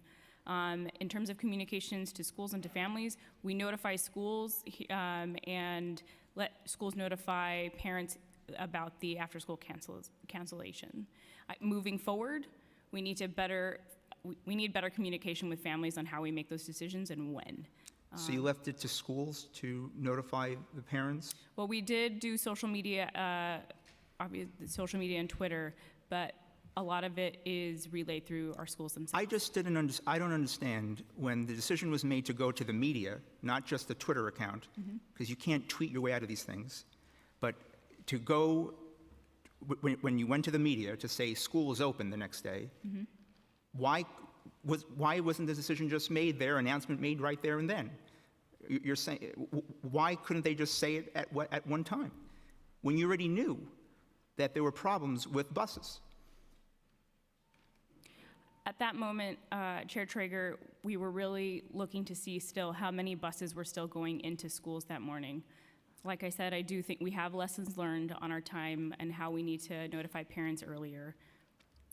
Yeah, I believe that there needs to be an improvement to that process. I mean, if you could explain to me how the process to close schools. I'm sure it's in consultation with Commissioner Esposito, with Sanitation, and others, and I am not clear on the process on how they decided, just to announce so late in the day, disrupting so many families and kids. I think that process needs to be straightened out. And we expect this to happen immediately. I have a quick question with regards to DSNY and DOE. What, if any, coordination and communication is there between DOE and Sanitation Department? Does Sanitation Department have information on the school bus routes? Does DSNY know? No, we do not track the school bus routes. If they have a problem, that usually is coordinated through the Office of Emergency Management or NYPD, and they will call for a spreader to assist if a bus is stuck. However, in this particular case, in many instances where we got called to assist, for example, I know that PD called us because they called out that the FDR was slippery. And I saw that Flow and Dump, which is our largest piece of spreading equipment, get onto the FDR north of 125th Street, and then I watched it on the DOT traffic cameras for literally 3 or 4 hours. So we have a process by which, if there is any issue that people need a spreader or a sander, that it goes through the Office of Emergency Management or through City Hall, or sometimes even through your offices. We will hear information and respond. But in this particular case, it was very difficult for us to get around. Commissioner, I'm not clear if you could help me understand. Is there any reason why Sanitation Department would not want to know the school bus routes, and if there's a way to prioritize them during the snow removal process to make sure that children can come home at a reasonable hour? So we could add that to the different pieces of information, but we do try to make sure, what we are trying to ensure is that the whole city is moving. And all of our routes have schools on them as our most critical, but obviously students are dropped off usually at their homes, could be on a busy street, could be on a very, very narrow street. So we are willing to look at what that might mean for us operationally, because off the top of my head, I can't tell you, and what impact that would have on our ability to clear other roadways as well. But there's almost no street in the city of New York that either hasn't been or couldn't become a school bus route. So, we would have to confer with DOE to see whether or not that would have been helpful. Right. I think it makes sense to have that information, and I agree that we need to make sure the whole city is moving, but we also have to, I think, prioritize our most vulnerable. And these were kids that were stuck on buses up to 10 hours that are very either medically fragile or have very special critical needs, Commissioner. So I think that is something that I expect, better communication and coordination. I also lastly to the DOE, I had a parent in my district that informed me that the school, as you mentioned, there were some buses not in commission the following day, but I heard a particular case where the bus was out of commission because it had already violations and problems with it, and the storm really did a number on it, which leads me to more questions. Are school bus vendors allowed to operate school buses with open violations? And if so, what violations are allowed, and does the DOE keep track of the violations on those buses? So I'm going to have to get back to you on the specifics around what violations buses have and where that process looks like. So I'll get back to you as soon as possible on that. I would greatly appreciate that, because when I'm hearing that there are school buses that already have problems, and I want to know who knows about it, why are they still on the road, and why aren't they being fixed? And as you mentioned, many buses were not in commission the following day. I would be mindful of my colleagues and their time, so I will turn it back to the chair. Thank you, Chair Traeger. And I just want a quick follow-up. It was a beautiful day the next day. It was sunny. Why was school canceled for after-school program? Like, if you're a parent and you're at work and at 12:30 you got a message, you got to come pick up your kid, why was that decision made? What did the DOE need to do that was so important that everyone had to come pick up their kids for after-school programming? And I just want to say this largely affects communities of color that depend heavily on after-school programming so they can make money, so they can stay living in this expensive city. just want to be mindful of that. The after-school programming is very important related to that and why that decision was made. I completely agree with you, Chair Reynoso, of how important after-school programs are. And they're, we think of them as an extension of almost of our school day because we know how important they are to our students, but also to families. We made the decision, and we didn't make it lightly. And it was around the safety of our bus fleet. I think moving forward, and something we're considering is how do we differentiate after-school programs, those who don't need busing and those who do, and how do we better communicate that to families? So your buses were destroyed because of the prior day? No, you were concerned about the buses? It was our drivers. The drivers. The drivers who were doing very late nights the night before and making sure that they can get the mandated amount of rest that they need. But as I mentioned to Chair Traeger, we do need to do a better job at communicating with parents earlier. This is the first time I'm hearing that it was because of the drivers, by the way. So it's just this type of communication. We just want to know why things are happening. I think people would be more empathetic to you, sympathetic to your cause if they just knew that the drivers were exhausted because they've been working till 2, 3 in the morning trying to get these kids home one day. And that's just not communicated. It's just like we're canceling after school programming, deal with it. I just wish that communication would have happened a lot earlier. I think Councilmember Traeger has a follow-up, and after him, we're going to go with Miller, Deutsch, and Gibson. Yeah, I just want to, the communication piece, some buses have attendants, some don't. Some attendants will contact those parents if they have their information, but many of them do not. Many parents do not have access to that. So it was a real nightmare scenario, and I'm waiting for those improvement protocols to be made. I have a quick just follow-up question with regards to, does DOE have data on how many students were left at school that day because parents could not make accommodations to pick up their kids earlier? That's a great question. I do not think we do because we would have taken the attendance in the morning, not necessarily attendance for the students who stayed. But I will get back to you to see how we can parse that out, but I'm not sure we do. Because then that would require school staff to stay beyond their contractual day as well, because you can't leave kids alone in the school day. Correct. So as you could see, this entire process disrupted both families, schools, and as well as our school community. All right, thank you, Chair.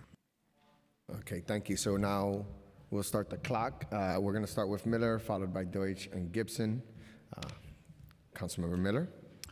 Thank you, Chair, to all of our chairs for this important hearing, and being that I'm going to be really quick. First of all, I want to thank all of our brave public servants that were out that night and for the jobs that they've done, because we're beating up on them, but the men and women that are out there, they know what they're doing, and they did a great job. Having been one for more than 2 decades, having managed and having represented many of those folks, I know that the job that they do, but I also know that some of the things that we're talking about now are decisions that are made that that it seems to be falling back on those workers. Number one, every agency has unusual occurrence, white books, and planned contingencies for these kind of occurrences. It appears that we have not been following in those instances. Now, one of the things that we did not touch on with the DOE is why weren't parent-teacher conference canceled for that night? If we were asking everyone to stay off the road, why were we encouraging parents to go out and for parent-teachers night the night before? As Chair Reynoso said, that the following day was a great day. The sun was shining, and yet it was 11:40 before districts was notified. I got all from principals and PTA chairs and all that stuff that it created a problem with being able to pick up children. There are provisions in place that govern how these employees and what the workforce is to do, right? Whether it's industry standards, a 19A, 8-hour work rules, who stays, who goes, and majority of the after-school programs are privately operated, including the pickup transportation, privately operated. So to say that those bus operators were responsible for not having after school, I think is disingenuous at best. So why, first off, were we not canceled the night before, which kind of sets the tone? And then secondly, the next day, how do you get in the room and change protocol that has already been written that we've been operating under these guidelines, and now we decide that we want to do something different, where the workforce, the parents, and everyone else knows that these are the provisions in which we work under these circumstances, and yet they were different, and they were changed at the last minute, at the most inopportune time, where parents and others did not have an opportunity to respond. Thank you so much for your question, Council Member. Regarding parent-teacher conferences, when we got notification of the weather shifting in the afternoon, we had some parents who were already on their way to their parent conferences. Some parent conferences were in the afternoon, some were in the evening, and so we did not make a change because we knew parents were already out, headed towards their parent conferences. Regarding the following day around after school, the unprecedented storm, we've never been in a situation where we had a large number of our fleet on the road till the wee hours of the morning. We've had it where maybe one or two have stayed late, but not the wee hours of the morning the way they had. To your question around, blanket statement around after school, everything is canceled, that's something that we're looking at, and how do we differentiate? Because to your point, some of them are privately operated and do not require bus services, and we want to make sure for those programs that we can possibly maintain open if it's safe. So we do take that to heart, and we are taking those recommendations because we know how important after-school programs are for our families. So let me just, and I just want to, for the evening session, I think that certainly should have been canceled, and I understand that the day session, there was a problem with that. But the afternoon session where we were encouraging people to stay off the road, parents should have been canceled, and parents should have been encouraged to stay off the road as well. Having represented those bus drivers for a number of years, I will tell you unequivocally that this is not the first time that we've seen a situation like this. And they've done work, they've done a great job, and they would have been back within that 8-hour time frame to come back and do it. But again, more than 90% of the after-school programs do not depend on that ridership. So I'm not understanding why schools had to be closed and parents had to be inconvenienced in that way. Thank you, Chair Miller. Councilmember Chaim Deutsch from Brooklyn. Thank you very much. Yes, from Brooklyn. So anyway, first of all, I want to thank you all for being here, and I be very blunt and honest. You all do a great job, and I know that I could say for some of you, Chief, I could get a hold of you anytime, 24 hours a day, and your staff. Commissioner Garcia, I had a number of conversations with you 1 or 2 o'clock in the morning. OEM Commissioner, it is 3, 4 o'clock in the morning sometimes, especially I live in the waterfront district. And Commissioner Trottenberg, I know where you jog, so I know where to find you. And I usually contact my borough commissioner, but I know how to get a hold of you. So I want to thank DOE and everyone. So really, we entrust each and every one of you, 8.6 million New Yorkers, in your hands when it comes to terrorism, when it comes to counterterrorism, when it comes to emergency situations. So firstly, I just want to say that we could sit here all day today pointing fingers, but we need to work in partnership. Maybe this would have been better done offline at a meeting, at a round table, because I know we usually have a conference call anytime there's a storm emergency. We have an interagency conference call, and I think firstly there was no conference call that day. Maybe we should have had that interagency conference call with all the elected officials during the crisis to see what we need to do at that point during that situation. Now, I sat in traffic for 3 hours, more than 3 hours. I learned a good lesson. So the good part is that I did take a subway twice this last week just to get around. But my 18-minute ride going from Chelsea Market to Water Street was 2.9 miles, and 3.5 hours I didn't even get to my destination, and it was really, really a bad situation out there. So the 3 issues that I've seen, actually 4 issues. One is that parents could not get a hold of their children, making sure that the children were safe. We did have a hearing about my bill that I sponsored with Councilmember Mark Traeger and Ben Kalos, to require all buses to have GPS systems. I think that we need to push with DOE. We did have a hearing on that. Secondly, accidents and disabled vehicles. Like you mentioned, the George Washington Bridge, you had a 20-car pileup.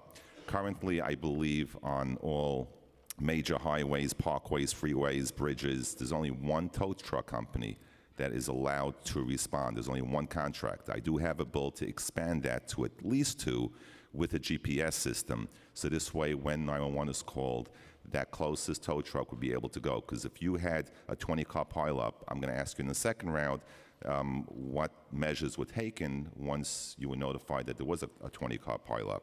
We need to get those cars off the road as soon as possible. We need to make sure we have the tow trucks available and to respond to those calls.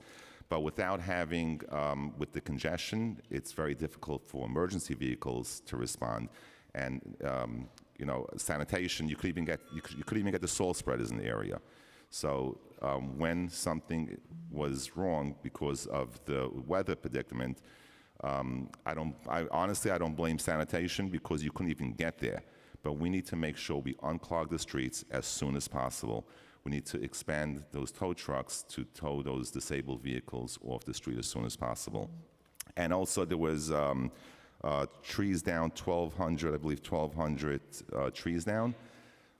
Some of the streets I drove up, they had trees in the intersect blocking the roads. You couldn't get by. We need to make sure that FDNY is on hand, Parks Department is on hand when we're in emergency modes. And finally, traffic control officers. I have honestly not seen traffic control officers until I did not reach my destination. I headed back to Brooklyn and I crossed over the Manhattan Bridge. That's when I first saw 2 traffic control officers. So when we're in a crisis such as that day, that evening, we need to go into emergency mode. And I know that OEM always interacts with the other agencies, and I know after Hurricane Sandy, when it comes to a crisis, I call OEM all the time. So we know that there was failure on all parts, and we need to move on. And I'm going to get to my questions in the second rounds. So that's my my thoughts on this. Thank you. Thank you for your testimony. I'm looking forward to your second round questions. Councilmember Gibson. Thank you, Chair Reynoso. Oh, and sorry, I'm so sorry. I just want to recognize that we've been joined by Councilmember Borelli from Staten Island. Sorry. Staten Island, all right. Thank you, Councilmember. Thank you, Chair Reynoso, Chair Rodriguez, Chair Traeger. Certainly recognizing the speaker, and thank you all of the commissioners who are here, Sanitation, NYPD, DOE, OEM, DOT, and Parks. Really appreciate your testimony, really appreciate you being here.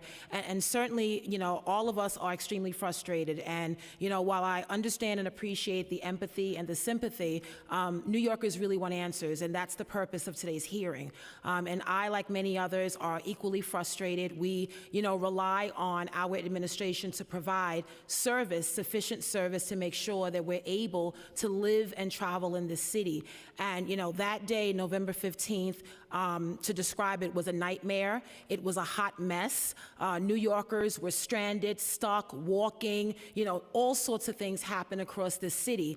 And my entire adult life living in New York City, I have never experienced anything like that on November 15th. It was traumatizing, and it's upsetting to even talk about it again because I speak on behalf of all of my constituents in the Bronx, and I recognize there were a lot of unintended, unexpected things that occurred. We certainly cannot control what Port Authority and what, you know, New Jersey may do. An outer borough like the Bronx, we are crippled if anything happens on the George Washington, and I do understand that. But most of my travel and many of my colleagues, we were stuck and stranded in the borough of Manhattan.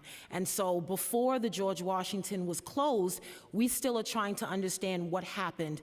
And your testimony provided a lot of content, a lot of detail, a lot of numbers. But the reality is, Commissioner, we did not see that staff. Many of my constituents were talking about missing persons because they didn't see sanitation workers. We didn't see traffic enforcement agents. We just didn't see them. And so I want to really commend the city workers and really all New Yorkers because somehow we survived. We lived to see another day. Teachers and principals still showed up to work the next day. Police officers showed up. The 911 call takers were still working. Sanitation workers showed up to work the next day despite it all. But we really have to understand what the fundamental breakdown in communication was. Something went wrong on that day. We have experienced much heavier accumulations of snow in this city, and we have prepared for it. We've prepared for it well, and we do it well and exceptionally well. And so what many of us are trying to understand is what happened. Our constituents are asking us questions and sending messages and really trying to understand what happened on that day. And not even just my personal story, which during the second round I can get into, but just my children that sat on buses. And what I'd like to understand, and one question I can get out, is the communication for parents. So parents called the bus companies of which their children were on those buses to try to get the location of the bus so they can try themselves to meet the bus at the location. If they were in the Bronx, their child was stuck somewhere in the Bronx. The operators that answered the phone lines for the bus companies did not give out any location information because we don't know why. And so what I'd like to understand from the DOE's perspective, the multiple contracts we have with hundreds of bus companies, what types of information are we allowed and should we give to parents so they can understand? It makes no sense that even with buses stuck in traffic, if a parent wants to try to get to her child, why was she not given that information, or a father? So please help me understand what DOE is doing as it relates to the existing contracts and what we're trying to do to improve the communication for parents. So thank you for your question, Councilwoman Gibson. So moving forward, I'll note moving forward in our future contracts what we're trying to accomplish, and that is that we have obviously GPS in all our busing, and that it is there is a way to communicate with families around bus location and ETA. I'm not sure, I will be honest, I'm not sure why the dispatchers did not give information on the bus location, and I want to look into that right away, and I would love to kind of work with you to see what constituents were experiencing so I can understand what bus companies that they were working with. We were doing our best to communicate to families exactly where students were at. Obviously, because of the gridlock, parents weren't able to get to their students in many instances, but I would love to know more details because I want to work with our bus companies. Like you said, we have over 60 vendors who we work with, and there was a lot of gaps in how how bus companies were communicating with families that evening that we need to adjust. Thank you, Councilmember Gibson. Following that would be Councilmember Rose, followed by Cabrera and Jonai. So, Councilmember Debbie Rose from Shaolin. Shaolin. So, I'm usually, good afternoon, commissioners. I'm usually a champion and very vocal supporter of DSNY, and especially your snow removal efforts. And I know that, we are the greatest city in the world, and so there's no reason why 6 inches of snow, no matter how early in the season it was, should have, caused us this much mayhem. The fact that it took me 3 hours to get home from St. George, which is a 20-minute ride, and my constituents for anywhere from 6 to 8 hours to 10 hours to get home in the evening rush. And while I understand that, there were forces that were out of your control, nevertheless, the response of the administration was really woeful and lacking. The fact that the city council speaker felt it necessary to apologize for the failures of the administration, and the administration did not step up and at least apologize and show any empathy to, what the commuters were experiencing. And one of the things that was used as a reason was the closing of the George Washington Bridge. Well, we're, really far removed from the George Washington Bridge, and we were experiencing gridlock before, and I know you're going to say the Bayonne Bridge was closed off and on, but our interior streets were gridlocked well before the George Washington Bridge and, any impact that the closing of the Bayonne Bridge would have. So we've experienced gridlock, slippery streets, trees that fell that could not be removed by parks because no one could get through. And we were left with no way of even communicating with the people to let them know that there were these issues. So I was wondering, what is, due to you have a protocol in terms of situational salting, situational awareness. So on what day, and when did you realize that there was a drastic shift? Because I was out at a meeting on Staten Island, and by 2 o'clock, 2:30, it was apparent that this storm was going to be more than a dusting. And it took me an hour and a half then to get from Richmond Avenue to St. George. And so I'd like to know, wow, I didn't even get to my question. The second round is going to be for questions, You'll have a Councilmember second Rose. But go round? ahead. I want you to ask your question, though. I'm going to give you some Can I love. just ask my No, question? I do want you to do. I'm just for foreshadowing for the next council members. I would appreciate questions in the first debate. Instead of commentary. I'm sorry about the commentary. So I just wanted to know, when did you realize that it had changed? Since Staten Island was the first, place that the weather was apparently had changed, and was there a failure to communicate that there was a need for snow fighting equipment? Was there an error in monitoring these conditions? And did somebody fail to relay the message that the full effect the storm was having? And were the appropriate procedures taken to notify DEP, DOT, and DPR that additional resources were needed? Thank you, Council Member. And yes, clearly this was not just the GW. The GW was just the worst piece of this. There were definitely traffic challenges across the city of New York, including on the Staten Island Expressway and the 440 and the Bayonne Bridge. We became aware that the forecast was changing in the late morning of the day of the snow. It was formally changed by National Weather at a little after 12:30 in the afternoon, and snow was beginning to start falling right around 1 p.m. This is when we were told, actually, by our employees on Staten Island, by the sanitation workers, that snow is starting. And that is when we started spreading salt. And that salt was with every salt spreader that we have available, sent out across all 5 boroughs, and they were all told to start salting by a little bit after 1:30 because the storm came in very, very fast. So we did not have a new forecast from anyone in the late morning.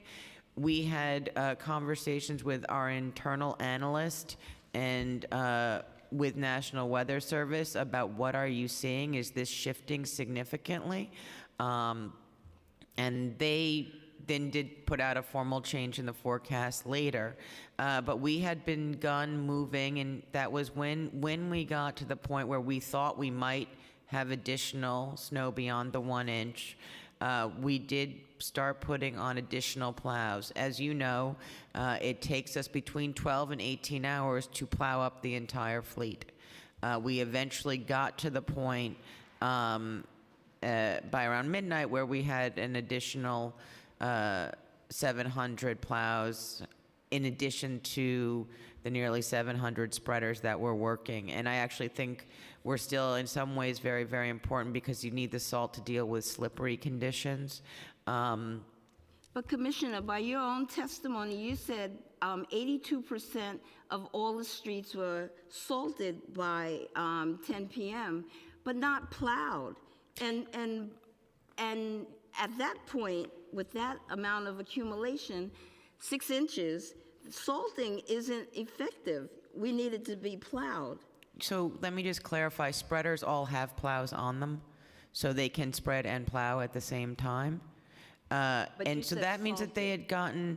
My streets were not plowed, Commissioner. I'm sorry. So let me clarify. This means that we have, when we are in snow fighting operations, in why we design how we design our routing is to try and make sure that we are doing multiple passes, because one of the other things that was very, I would say, unanticipated about this storm is it was not a long duration storm, but you had 1-2 inches of snow per hour, and even if it was only for a few hours, that is extraordinarily heavy snow. So our spreaders did primarily stay on the Staten Island Expressway, on Highland, on Victory, and on the 440 for longer, and we were not able to push them into the sector routes as quickly because there was heavy snowfall, and we were trying to make sure that all of those roadways were passable. Thank you. Second round. Yes, thank you, Councilmember Rose. It's going to be Councilmember Cabrera, Jonah, and Salamanca. So the Bronx is up for questioning and/or statements and testimony. Thank you to all the chairs. Thank you for holding this hearing. Commissioners, I have the highest estimation and admiration for the work that you do. Commissioner Garcia, you know, at the very last hearing, I commended you for the last year's 40 inches worth of snow. But I have to tell you, I'm still angry. I consider myself a very peaceful kind of person, but I am upset. I'm still upset about what took place. To be honest with you, I'm livid. You know, I'll call you.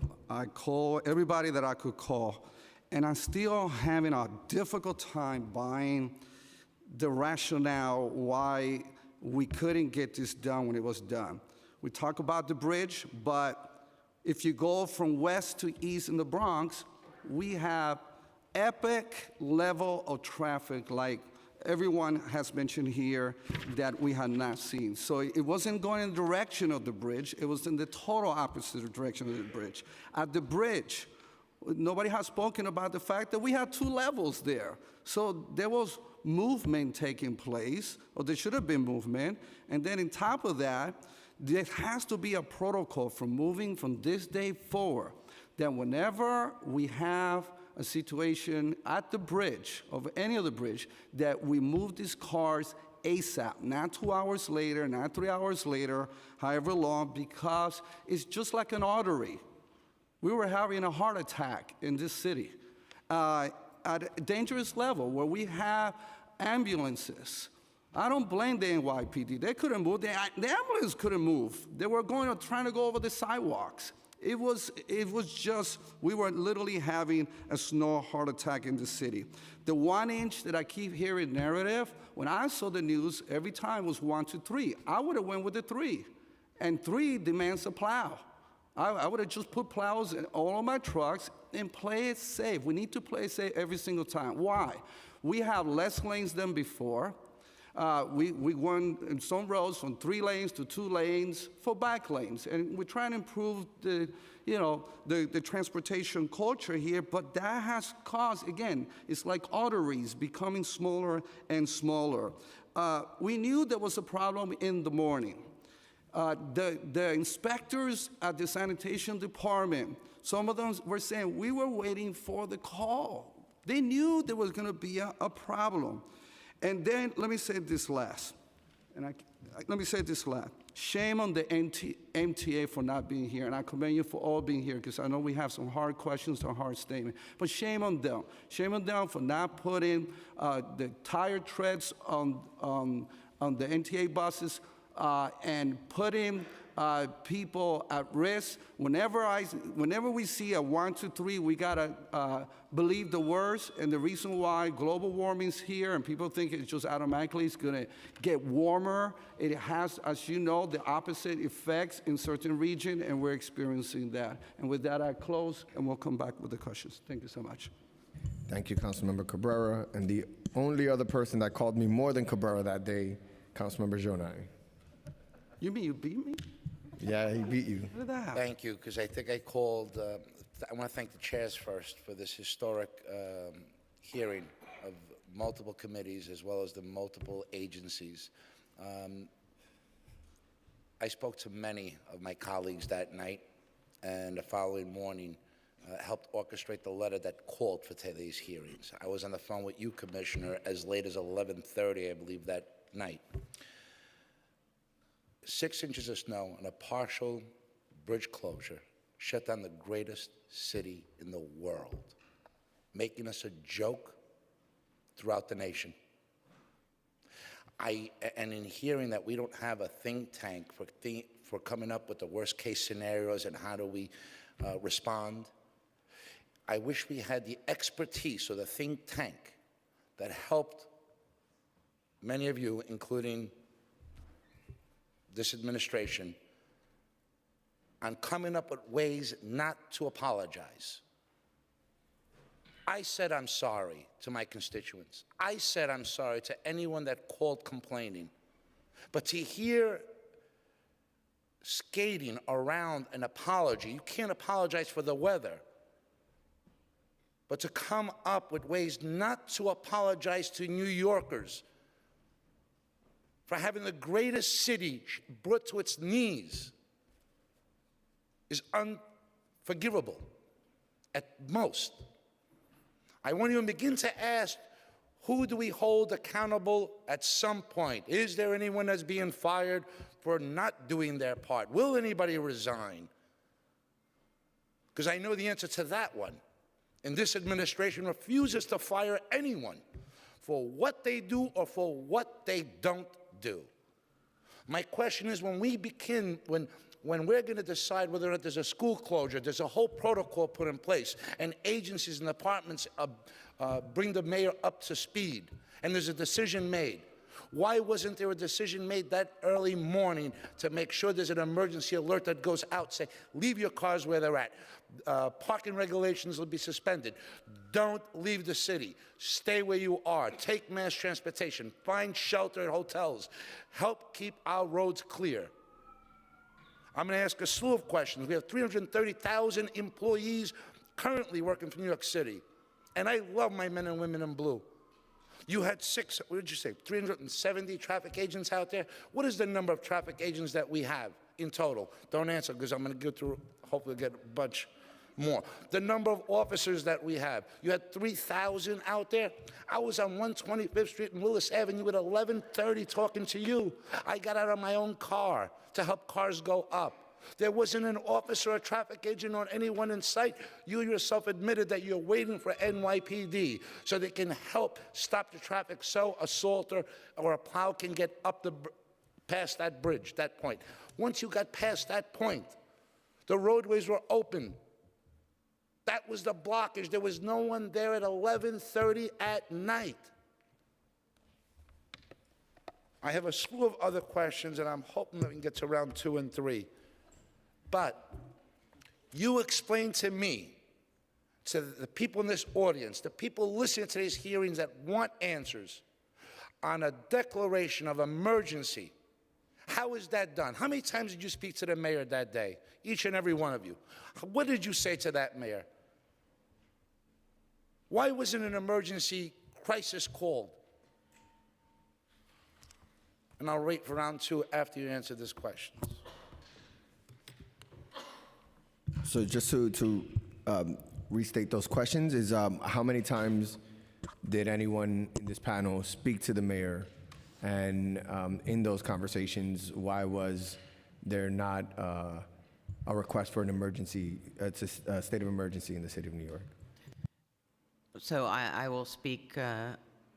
I spoke to the mayor multiple times that evening, and I emailed with him multiple times, probably more than hourly.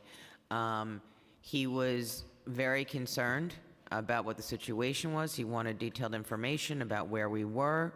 He wanted to know what else we should be doing. At that point in time,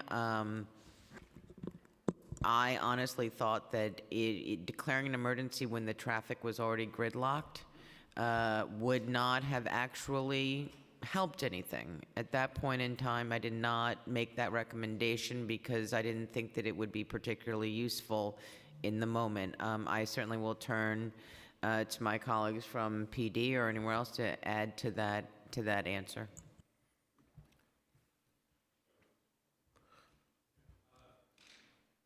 As far as emergency manager, we answered to the Deputy Mayor of Operations, and that's who we were in touch with on that day.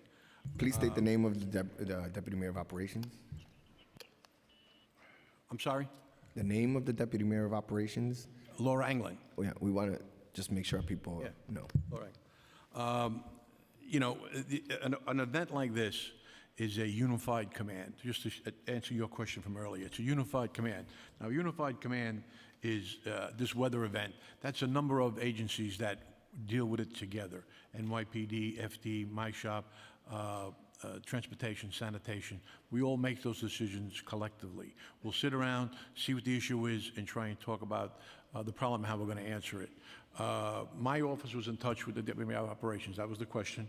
My office, we did not talk to the mayor. We spoke to the Deputy Mayor of Operations, her office. Did at any time during that conversation, was it suggested to call for an emergency alert so we can broadcast by all means possible, stay where you're at? No, it wasn't. At that point, as I spoke to the Sanitation Commissioner, we thought it wasn't necessary at that time. We were already in crisis mode. What time was that? So can we also put it in context? I think that this is something that we have, is a lesson learned that we've taken away. We want to be more aggressive. We are very sorry that we weren't more aggressive in our messaging. And that we weren't able to give people better early warnings about the extraordinarily challenges the region was facing, not only from traffic, but down trees. So we think that there was more we could have done at the moment in time. I did not make that recommendation. I don't think it came from OEM. We were, to use the chair's words, being very reactive. It's like, I knew that my spreaders were struggling and my plows were struggling across the city. And as you know, I'm like, we are there at 125th Street. I can't get across an intersection. And how do I get it out? Because I know that those pieces of equipment are the most critical pieces of equipment to get the roads better once they start, once the crashes are removed. So just, we're gonna be, Salamanca, Empresario, and Borelli are the next three. Just wanna, I guess, part of the frustration comes from the fact that whether or not you thought it was necessary, because the activation of a state of emergency would have not done anything. I think it just would have made us feel that you took it as serious as it was. It was a crisis, and even if, procedurally, it doesn't change anything, it would have at least put the city on notice that you were taking it as an emergency. So I certainly did not mean to suggest that I was not taking everything extraordinarily seriously, and that when in my communications, both with the mayor and with senior staff at City Hall, that they weren't taking it extraordinarily seriously, because that is not at all the case. I'm just being, and you're right, it might have been useful in terms of just messaging, even if it didn't remove the number of cars. But it is actually not something I thought to ask for at that moment. But Commissioner, I'm sorry, I need to interrupt, and I apologize, Chair. You are admitting that the problem was the traffic and the log jam that didn't allow your vehicles to clear and plow snow. And there's no alarm that rings or flag that goes up to say, hey, this crisis is going to be addressed by having less vehicles on the road. That's not a call for you to make, to say, hey, make this emergency alert, shut down, tell them park their cars wherever they're at, parking, suggesting that we get the cars off of the road so you and the men and women that plow our streets can do their job. That didn't resonate with you? Councilmember, I just want to say that we absolutely were thinking through how to make it so that the men and women of the Department of Sanitation could be more effective, because they were effectively trapped. When we do something like close the city, which we have done on more than one occasion, it has to be something where it closes with a regional context. You can't just shut the city without having somewhere for the cars that are coming into the city from the outside highways to go. And perhaps my colleagues from either OEM or NYPD could share their perspective on Not that. in, Commissioner, not in. I'm talking about getting them off the road. Those Councilmember that Jonah, I'm can, just gonna- whatever the percentage out of of- those vehicles are, getting them off the road. That should resonate and be a priority. I'll wait for round two. Yeah, so we can obviously tell Councilmember Jonah's frustration, and I don't want to minimize that, but out of courtesy for the rest of our colleagues, we're just going to ask that we hold on to answering that question and we move on to the second round. I'd like to call on Councilmember Salamanca, which will be followed by Councilmember Borelli. Thank you, Chair Reynoso. Commissioners, as I look at this panel, I see extremely bright and highly qualified commissioners and chiefs. But on November 15th, this administration failed New Yorkers. Commissioner Garcia, on Wednesday, November 14th, at 4:07 p.m., you held a press conference and you tweeted, DSNY and OEM discuss prep for tomorrow's winter weather. Soul spreaders are loaded and ready to go. On Thursday, November 15th, New Yorkers looked at your tweet from the day before and questioned, ready to go where? The city's response was a total disaster. Tremont and West Farms, it's in my district, which is the avenue to get to the Cross Bronx and the Bronx River, as you mentioned, Chief. Bruckner Boulevard from 138th Street to Bronx River is in my district. That gets you to the FDR, the Sheridan, I-95, the Bronx River, the George Washington, the Throsnick Bridge, and the Whitestone Bridge. A total standstill in my district. The 4-1 precinct, which is on Bruckner Boulevard and Longwood Avenue, in the middle of Bruckner Boulevard, was not out there controlling traffic from 3 p.m. to 7 p.m. And full disclosure, the 4-1 precinct is my precinct, my personal precinct that I have the best relationship, and you know that, Chief. As I mentioned to you, Commissioner Garcia, that evening when we spoke at 11:30 p.m., that around 4:30 that afternoon, I was getting calls from my constituents, and I called one of the depots in my district to question why were there not any spreaders or plows, because the snow was accumulating. And that supervisor's response to me was that the spreaders and plows are in their depot and that they are waiting for the higher-ups to give them the go-ahead so that they can hit the streets. So, Commissioner, is that true? Were there spreaders and plows in depots waiting for higher-ups to give them the okay when the streets needed to be plowed? Absolutely not. The orders went out in the afternoon. The order from Central was the same. They were not supposed to rethink it.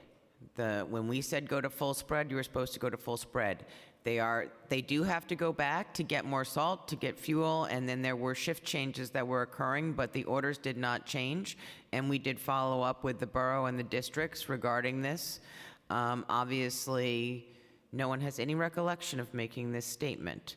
Of course not. But those were not the orders from Central, did not change during the course of this event. Now, do you, in order to, I'm just going to wrap this up, Chair Reynoso, because I want to get to this. You know, it's really bothering me that at 4:30 in the afternoon, when snow was accumulating, there was standstill traffic, obviously the streets needed to be plowed, and I'm getting word from a supervisor in the depot saying, my salt spreaders are in my depot, and they have not given me the okay so that they can hit the streets. How can you prove that otherwise? Do you have GPS to prove to me that that is not true? We have GPS on all of our spreaders and our snow assigned plows, and the Plow NYC data is also on the data portal, the open data portal hosted by the City of New York. So again, and I'm happy to have you come in. We can take you through all of the for that day, those hours. For that day and those hours in whatever location you would like us to look at. And how accurate is that information? Because at times when I am looking online to see when a street has been plowed, it says that it has been plowed within a certain time period. But when you go outside and you look, that is inaccurate. So it is very, very accurate. There are some areas where it is inaccurate. So what I'm going to tell you is that if you are underneath the elevated highways, the metal causes the signal to shift, and we have put algorithms in place to try and mitigate it. Or if you are underneath an elevated subway, we can have issues with the signal shifting. So we have tried to compensate for it, but that's two of the places where we have not figured out a way to compensate for those errors just because of the metal content above. But we would love to have you come in. We would take you through that whole day and have you look and see where the spreaders were exactly and how quickly they were moving.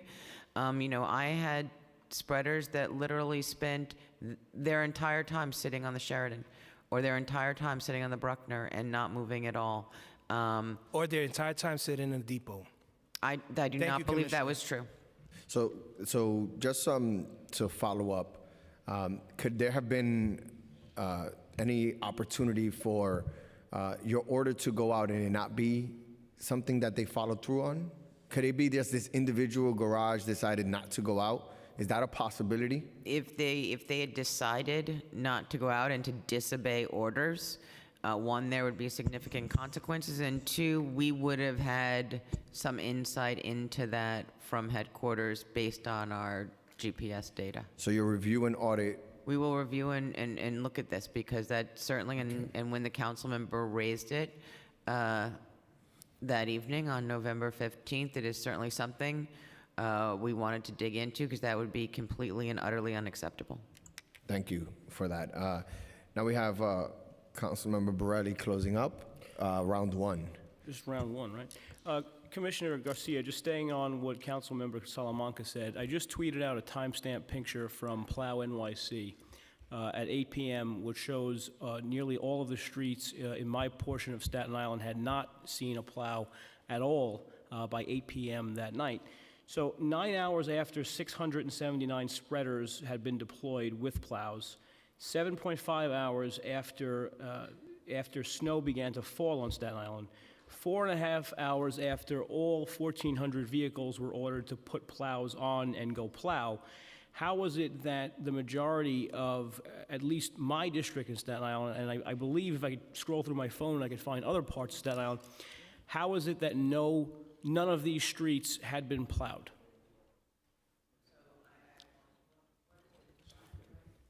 What is the time frame you're This asking? was at 8 p.m. 8 p.m. on the 15th. So there, as you know, Staten Island is larger than people think of it, and we did stay on your critical highways. I know. We did stay on your critical highways for a very long time. We did not want to get off Highland. Is that because there aren't enough spreaders? Out of 679 spreaders, how many are on Staten Island, roughly? On Staten Island that day, you had 87 spreaders. 87, okay. Is that, I mean, in your opinion, is that enough? I mean, is there enough to then hit all the streets? So we divide our spreader fleet based upon the mileage and the critical mileage in each district, and I do think that we should have sufficient resources when we are able to move. And there were challenges, and yes, there are places that we did not get into neighborhoods on Staten Island until a little bit after 8 o'clock. We were mainly on your main roads through that period, and then we caught up through the evening. Okay, thank you. Deferred time by Councilmember Borelli. Thank you so much. Yes, you are. So the second round is going to be 2 minutes. I would ask our colleagues to please ask as many questions as possible in those 2 minutes. There will not be a third round, specifically because we do have someone that is going to speak after this panel. We're going to start with the chairs and then go down the list. We'll start with Councilmember Rodriguez. I forgot your name, my colleague. Yeah, it's my Dominican brother. That's the love. Perdón. First of all, Chief Monahan, all my respect for the work that you do and the men and women, the NYPD. And no doubt that I would not be surprised to see you in the street helping anyone who need help that not just men and women who were there.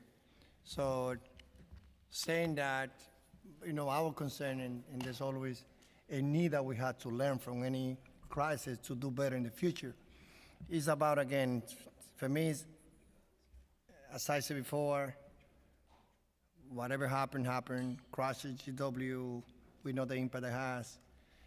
But as you say that there were 370 traffic agents, two things that I would like to know is that, once, how many in total city workers as a traffic, other men and women, the NYPD, sanitation, DOT, how many individuals were activated to work overtime, where all of them only is working up to 11 p.m., and why?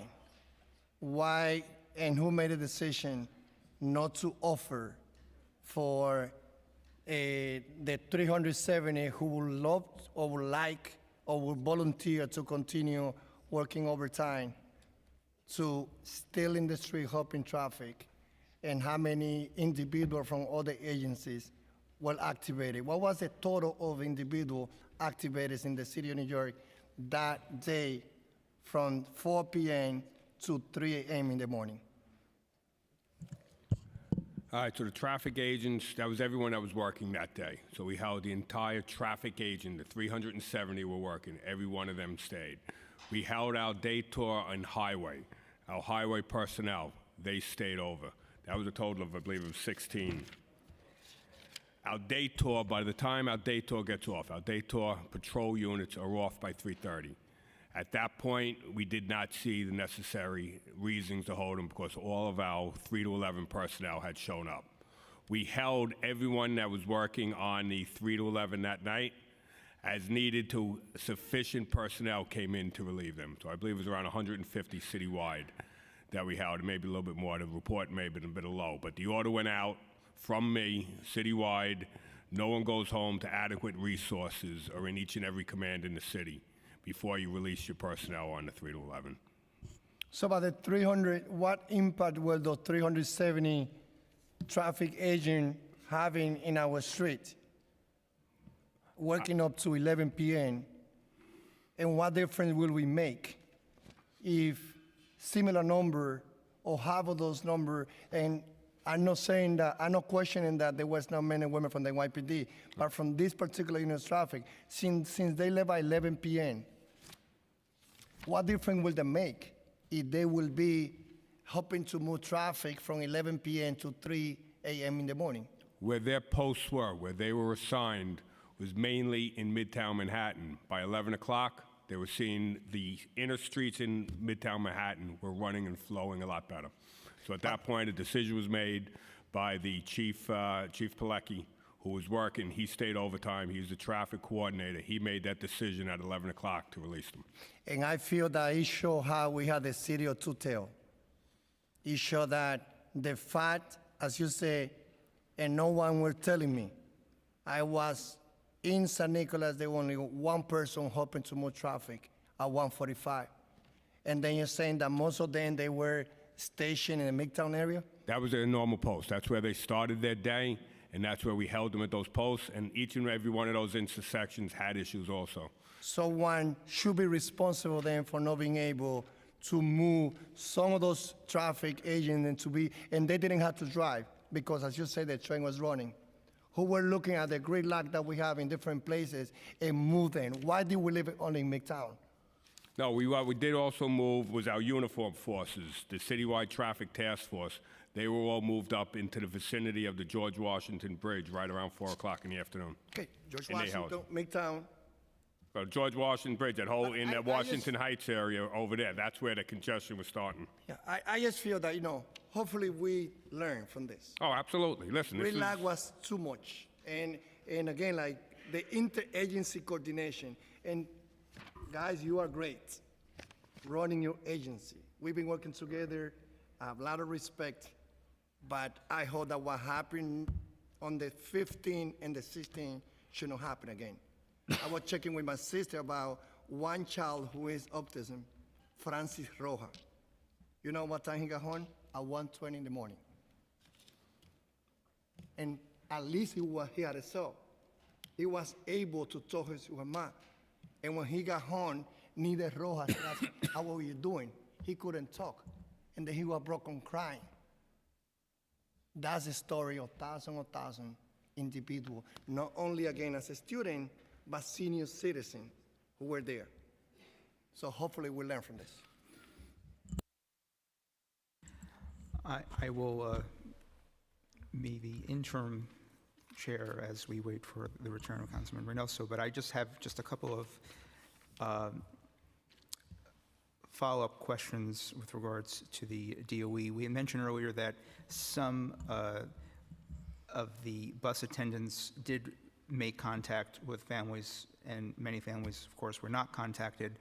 But my question is, who is actually responsible? Is there anyone responsible? Who is responsible for reporting late buses to parents or guardians for general education and for special education buses? So there is a provision in the current contracts that bus companies are responsible for contacting families when there are delays, weather-related delays or delays generally. And then the OPT hotline also, our customer center also contacts families when there are significant delays. We made, and as Commissioner Garcia said in her testimony, we made about 665 contacts that evening to families, and we had staff stay overnight to make sure that our customer law hotline was available and ready for families. So these are contractual obligations, is that correct? Correct. And when contact is not made, what is the consequence? So right now in our after action, we're looking at all of the contacts were made with families and looking at how dispatchers and how the vendors and the bus companies were contacting families and assessing if there was any mistakes made. Has the DOE issued any punitive actions since the storm? We have not. Not one? No punitive actions towards companies for that event. I find that to be very concerning, because if we're acknowledging that there were mistakes made and things that should not have happened again, and they are contractually obligated to reach families, and there's not been one consequence to any of these companies, I think that is a significant problem. And that's on the city. That's not, we have to issue those punitive actions. Otherwise, they will keep repeating them. Can you talk to me about capacity of the OPT customer service line that night? Were they able to handle the volume of calls, and also the issue of language access? So, like I mentioned, we had 15 staff members stay until 5 in the morning. So it was completely overnight stays. How many staff? 15. And they, for the most part, were handling a lot of the contacts with families. And in addition to them, there was obviously my colleague Kevin Moran, myself, other people who were working overnight to make sure that we are both in contact with schools and principals, but families as well, including Councilmember Kalis was in direct contact with families, as were members of City Hall. Everybody was all hands on deck trying to communicate with folks. I do think what we're looking forward in lessons learned is figuring out how do we better staff up our OPT call center if there is an emergency like the one that happened on November 15th. I will have to get back to you in terms of language access to see how many calls we received from for languages other than English, but I will get back to you right away. But do we have people on standby who are able to speak different languages if we receive a call from a parent that speaks a language other than English? I know we have staff members who speak other languages. I want to make sure that on that evening what we had available. I mean, both from the OPT service line, but also with regards to even the dispatchers, and the bus companies who you're saying were required to make contact with late notices. Are there any language access requirements in those contracts? I'm going to have to get back to you on the language requirement for the companies, but I will get back to you. Yeah. This is concerning, and I'm also, something that we raised at the hearing we had last month, and we're going to continue this conversation with regards to who from OPT is supposed to have the information about what type of accommodations are required, mandated for students, and how we're complying with these things, who's responsible to enforce compliance on the buses. we're going to keep at this issue. This is a very, very serious issue. It's an issue of life and death for our children. It's an issue that is it's moral. It's the right thing that we have to follow up on. Do you know of any other mechanisms that the DOE used to inform parents about those delays that day? It was direct phone calls was most of the communication that was happening that evening. Obviously, we were working through social media and Twitter, but direct phone calls was our best way of getting in contact with families. But were you aware of complaints of folks who could not reach because of the line was busy or there was a long wait time? Are you aware of any of those type of complaints? I'm not, and if you've heard any of those things, I would be very helpful to have that relayed.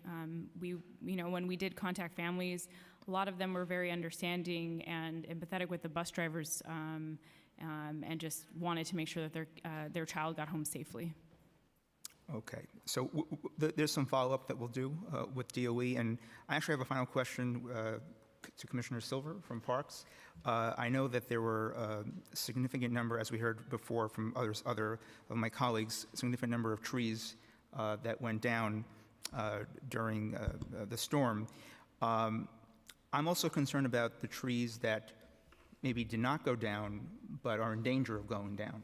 And how is the Parks Department handling inspections of such trees? Because we saw many trees down, which contributed to some of the issues we face with congestion and traffic and other delays and inconveniences. But sometimes, as we've learned, even post-Superstorm Sandy, a tree gets damaged but doesn't fall that day, but might fall next week or 2 weeks from now. So how is Parks ensuring the safety of our residents, making sure that trees are not in danger of falling now?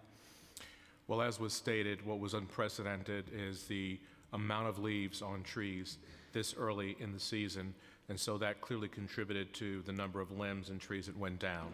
We probably have one of the best maintenance programs in the country. We assess all of our trees based on risk.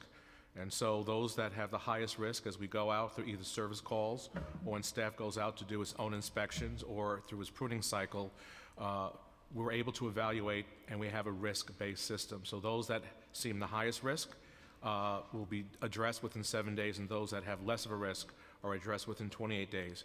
So our staff pretty well has a way of managing our over 600,000 street trees, and we make sure we understand that risk. And so, of course, while they're out there doing the work, we had 3,300 service calls, which really translated to 2,000 work orders. They were able to inspect to determine that there is no risk to our residents in terms of additional trees falling or limbs. So that's something we do on a regular basis. So you activated a system to inspect these trees, because we've had some recent days where it's very windy, gale force winds. It is a concern that we have. And so there's an activation of a system in place to inspect any potentially damaged trees that might fall, or limbs? Well, one, we depend on calls from the public through 311. It actually happens to be the highest number of calls we get from the public within parks. And so based on those calls, we go out and our forestry team inspects the trees. But we also have a 7-year pruning cycle, and as they're going out pruning trees, they're also able to inspect trees. And through this incident, as they were going out to assess the trees, they were also determining those that were damaged to make sure that they were properly pruned so that there would be no danger or risk to the public. So this is complaint-driven, Commissioner? It's not just primarily complaint-driven. As I stated, we have a 7-year pruning cycle, and we thank both the mayor and the council for escalating that. It used to be 10-year, now it's 7-year. As the foresters are going out to inspect trees, they're able to look through the pruning cycle to condition of the trees in those particular sectors of the city. And you have confidence in the system? Yes, I do. Okay, thank you. I'll turn it back to Chair Reynoso. Well, actually, we have round 2 questions, and I just want to, I think my colleague, my co-chair Reynoso would like for me to remind my colleagues that there is now a 2-minute limit for questions, which we do have to enforce because we be mindful of the witnesses that want to testify after this panel. So we've also been joined by Councilmember Kalos as well, and we'll begin round 2 with Councilmember Deutsch. Thank you. Now I will ask my questions. I will give testimony. So firstly, first question is, you had that day 1,900 collisions, including the 20-car pileup on the George Washington Bridge. Knowing what you know now, what would you do different today if we have to go back to that day with all these 1,900 collisions? That's my first question. And my second question is, you had 1,200 trees down, and how many, number one, how many of those trees are still down, laying in the streets? And number two is, what would you do today different, knowing what you know today? All right, I'll start with the 20-car collision on the George Washington Bridge, and something that you have to understand, that's not New York City property, that is the Port Authority. They did not request any help from us on that. They handled that incident in and of themselves.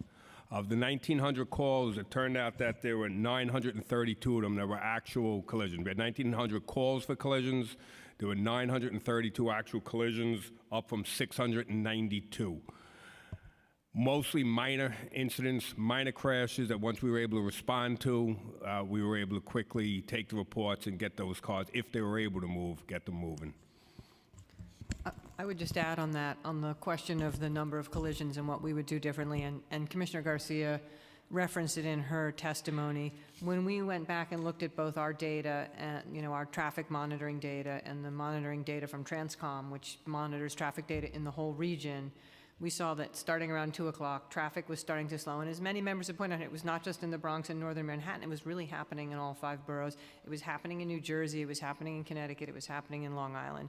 We are now starting to, our engineers are now starting to build an algorithm which will tell us, I'm hoping much earlier on, hey, we're really starting to see an unusual traffic condition develop in a large citywide or regional way that will enable us better to do, I think, what Catherine is saying and what some of you are calling for, which is start putting a lot more urgent messages out much sooner than obviously we're able to on the 15th. Yeah, so how, if... Final point, council member. Sorry. I only have 15 seconds, my question. I have another 1:45. I just want to ask you, so the Port Authority did not notify the city, didn't ask for backup, didn't ask for help. So how can we now work with the Port Authority that if they're incompetent, that we step in and we say, no, you're affecting our streets. You're affecting the congestion in our streets. You're causing a crisis situation. We need to step in now. So I'll just, Joe, I spoke afterwards both to the Bridges and Tunnels leadership and to Rick Cotton, the executive director of the Port Authority. And I don't want to say anyone was incompetent here. We were all struggling on that day. Again, they were struggling with the GW. They were struggling with the Bayonne. They had tremendous problems at the bus terminal with buses coming in from New Jersey and getting people back out. So they had a lot of things they were managing, but we agreed. I know Joe will talk about it from the OEM level, but certainly from the DOT Port Authority level, we're actually going to be meeting next week to sit down and make sure that when big incidents are happening with their bridges and tunnels, we're much more on top of it, talking to each other. If they need the city's help or we need their help, it's a good point. We need to make sure that's happening. Thank you. Okay. Anyone else? Or? Yeah, regarding the Port Authority, I've spoken to John Billich from the Port Authority after the event. We discussed that. The day of the accident, we offered assistance. They said they could handle it themselves. At one point, FD was on the scene, spoke to the Port Authority police, and they agreed to request sanitation to go up there. It was just impossible to get up there at that time. But I am in conversation with the Port Authority, John Billich, and we're going to address this communication problem. Thanks. I think that's important. And now, Commissioner Parks. All right. Just by point of clarification, you referenced 1,200 trees. There were actually approximately 120 trees that went down, roughly about 1,500 limbs and about 450 hanging limbs. In terms of our response, both fire and police respond to the overnight, and I can report park staff arrived for work 6 a.m., and we were able to clear all streets that were blocked by trees by 5 p.m. the following day. In terms of the balance, I believe about 98-99% of all the remaining trees and debris that was left was removed the day before Thanksgiving. And I do want to say it was a multi-agency cooperation. It was parks, it was fire, it was sanitation, it was DOT, it was DEP. So it was a coordinated effort to make sure we removed all that debris. And right now it's about 98-99% all cleared. Okay.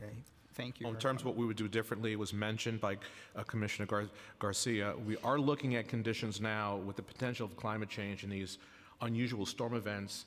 When leaves are still on the trees, we're now going to take that into consideration about messaging out, because we did recommend that the public did not go into parks because we're concerned about the tree conditions. And so now we'll take that into consideration. Since we may be having these storm events with leaves on trees, we want to make sure we include that in our messaging, so that's part of our conversation going forward. Thank you very much. Thank you. And next, we'll hear from Councilmember Gibson. Thank you again. Thank you, chairs. And I know our hearing will come to an end. I do look forward to the full internal review that will be coming out next week to really fully understand what happened. But I do want to join my speaker in really apologizing to New Yorkers. I, on that day, apologized to my district because I'm sorry that New Yorkers had to endure this. We didn't set out that morning to know that we would be stuck in traffic. Chief Monahan, you didn't know that you would be in a suit pushing cars in the Bronx, and that's what you were doing because we just are resilient New Yorkers, and we always, step up when needed. But moving forward, for me in the Bronx, understanding that the Bronx was at an extreme disadvantage with the George Washington closing, we are surrounded by highways in the Bronx. So it's really important for us in the borough to ensure that communication does improve within city agencies, but it's even more important that we're talking to the Port Authority, to New Jersey Transit, New Jersey DOT, New York State DOT, Port Authority, MTA, New York City Transit, Metro North. We have got to talk to these agencies around the clock, not the day of, not the day before, but there has to be better coordination. The Bronx should not have endured what we did, and we did for an unfortunate reason, and now this is a lesson learned. I pray to God that we get through this winter season. This was a test, and we failed. Now we move forward from the lessons we've learned, and we have got to do better. For the sake of New Yorkers, for the sake of children, seniors, and everyone else that lives in this city, we owe them better. So I want to understand the interagency coordination. What are we going to do moving forward to talk to our partners at the state level, at the city level, and make sure that we are communicating and workforce, staff, reinforcement of equipment and resources and everything to the best of our ability is really put in place. That's what I want to understand on behalf of the Bronx. At Emergency Management, we conduct these calls and a lot of times in-face meetings. On Tuesday, when we got the forecast, we put a call out to all our city agencies, including all our partners, including Port Authority, MTA. We put them on alert that there was a snow event coming. We did the same thing on Wednesday and on Thursday also. We were in contact with them through the watch command through the whole event. The problem was the misdiagnosis or the event was only broadcasted as a flurry, just a dusting. So that's what everyone was reacting to or working towards until the day of the snow. But as far as the communication, we're in communication. We sit down with the Port Authority, MTA, all our partners, Con Edison, every city agency, everyone, the tri-state area. We talk to them all. This event caught us off guard because of the bad forecast. Next, we'll hear from Councilmember Rhodes. Thank you. Commissioner Garcia, how did your decision not to call in 2 12-hour shifts impact the problems that were encountered? And will you change that decision-making in the future? And for Commissioner Trottenberg, when did DOT realize that there was a problem at the ferry terminal and that there was no bus service available? Why were there no announcements made? And was there any communication with the MTA buses? And did you actually deploy your snow removal equipment to plow the terminal? 2 minutes, right? Thank you, Councilmember. So based on the forecast, we had not staffed for 2 12-hour shifts, as you know. I think that going forward, as I testified, we will take an even more conservative approach, and if we are given a forecast of 0 to 3, and particularly if there is a high moisture content in that storm, that we will assume additional accumulations and are probably more likely to split more often. That being said, there are portions of having a 12-hour shift split that I think would have been helpful in this storm, and there's some portions on it based on my assessment that I think actually could have made it worse. So I think that every storm is different, and we need to be prepared for more unpredictable storms. But I think that you are likely to see us move into 12-hour shifts on a more regular basis with forecasts that are very low initially. So you don't think that the overlay of staff would have been a positive as opposed to? So one of the challenges is it may have been of assistance in certain areas of this city, but in the places where we struggled the most, which was in Upper Manhattan and the Bronx, and I am certainly not saying that Staten Island did not have challenges. That is not at all what I'm saying. And that was true in Queens and in Brooklyn as well. As Commissioner Trottenberg has said, we saw speeds across the city decline precipitously all at once. So I think you're going to see some things like more pre-treatment of the roads. You're going to see us move and assume that it's going to be that we're going to need to be in 2 shifts. The challenge with Upper Manhattan and the Bronx is really the gridlock, that adding more pieces of equipment could have actually just added more traffic and gotten us more into a box there. That might not have been true in other areas, but in the area that we struggled the most in, I would say based on my assessment, I don't think that being in a 2-shift would have necessarily assisted there. Thank you. I can go ahead, please. tackle Yes, the absolutely. ferry question. I mean, DOT does plow around its ferries, and I have to admit, I was certainly getting a lot of reports about bus troubles all over the city. I don't think we heard that much about bus at ferry. Maybe that's something, if you have more detail, I mean, of all the hotspot areas, that wasn't the one that was getting... There was no bus service at the ferry, and there was no announcements made. There was nothing posted on the overhead boards in the ferry terminals alerting people that there was absolutely no bus service at the ferry terminal. So lines were down the ramps, in the terminal, and people had no idea or any instructions about what was, happening, and that there were no buses coming. There was absolutely no service. So I think as you're hearing here today, and Councilmember Gibson just mentioned, we're obviously doing an after action, and we are talking to our sister agencies, and I obviously want to talk to the MTA about what happened there with the buses. They were certainly having struggles with buses all over the city. Let me particularly see what the Staten Island challenges were. We were plowing around the ferry, but obviously, as I've heard from you and your colleagues, there were much larger congestion issues happening all over the island.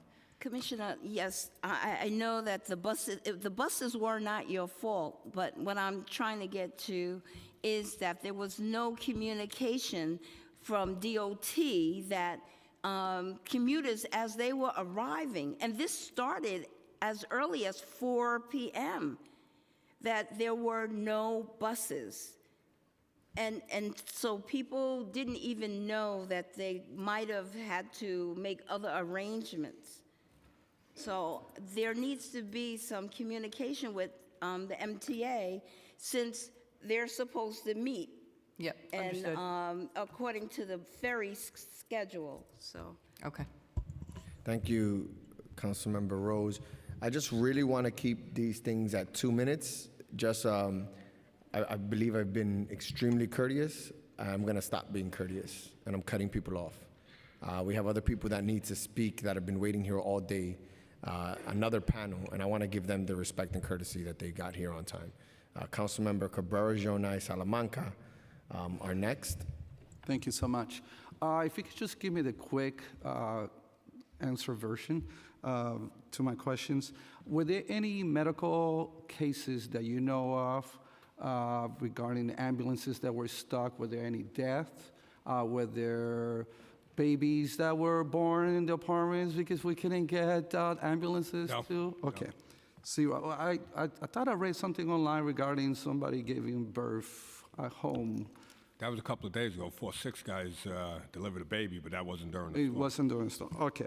The next question is regarding, the other day we had a big rainstorm just a couple of days ago, Monday I think it was.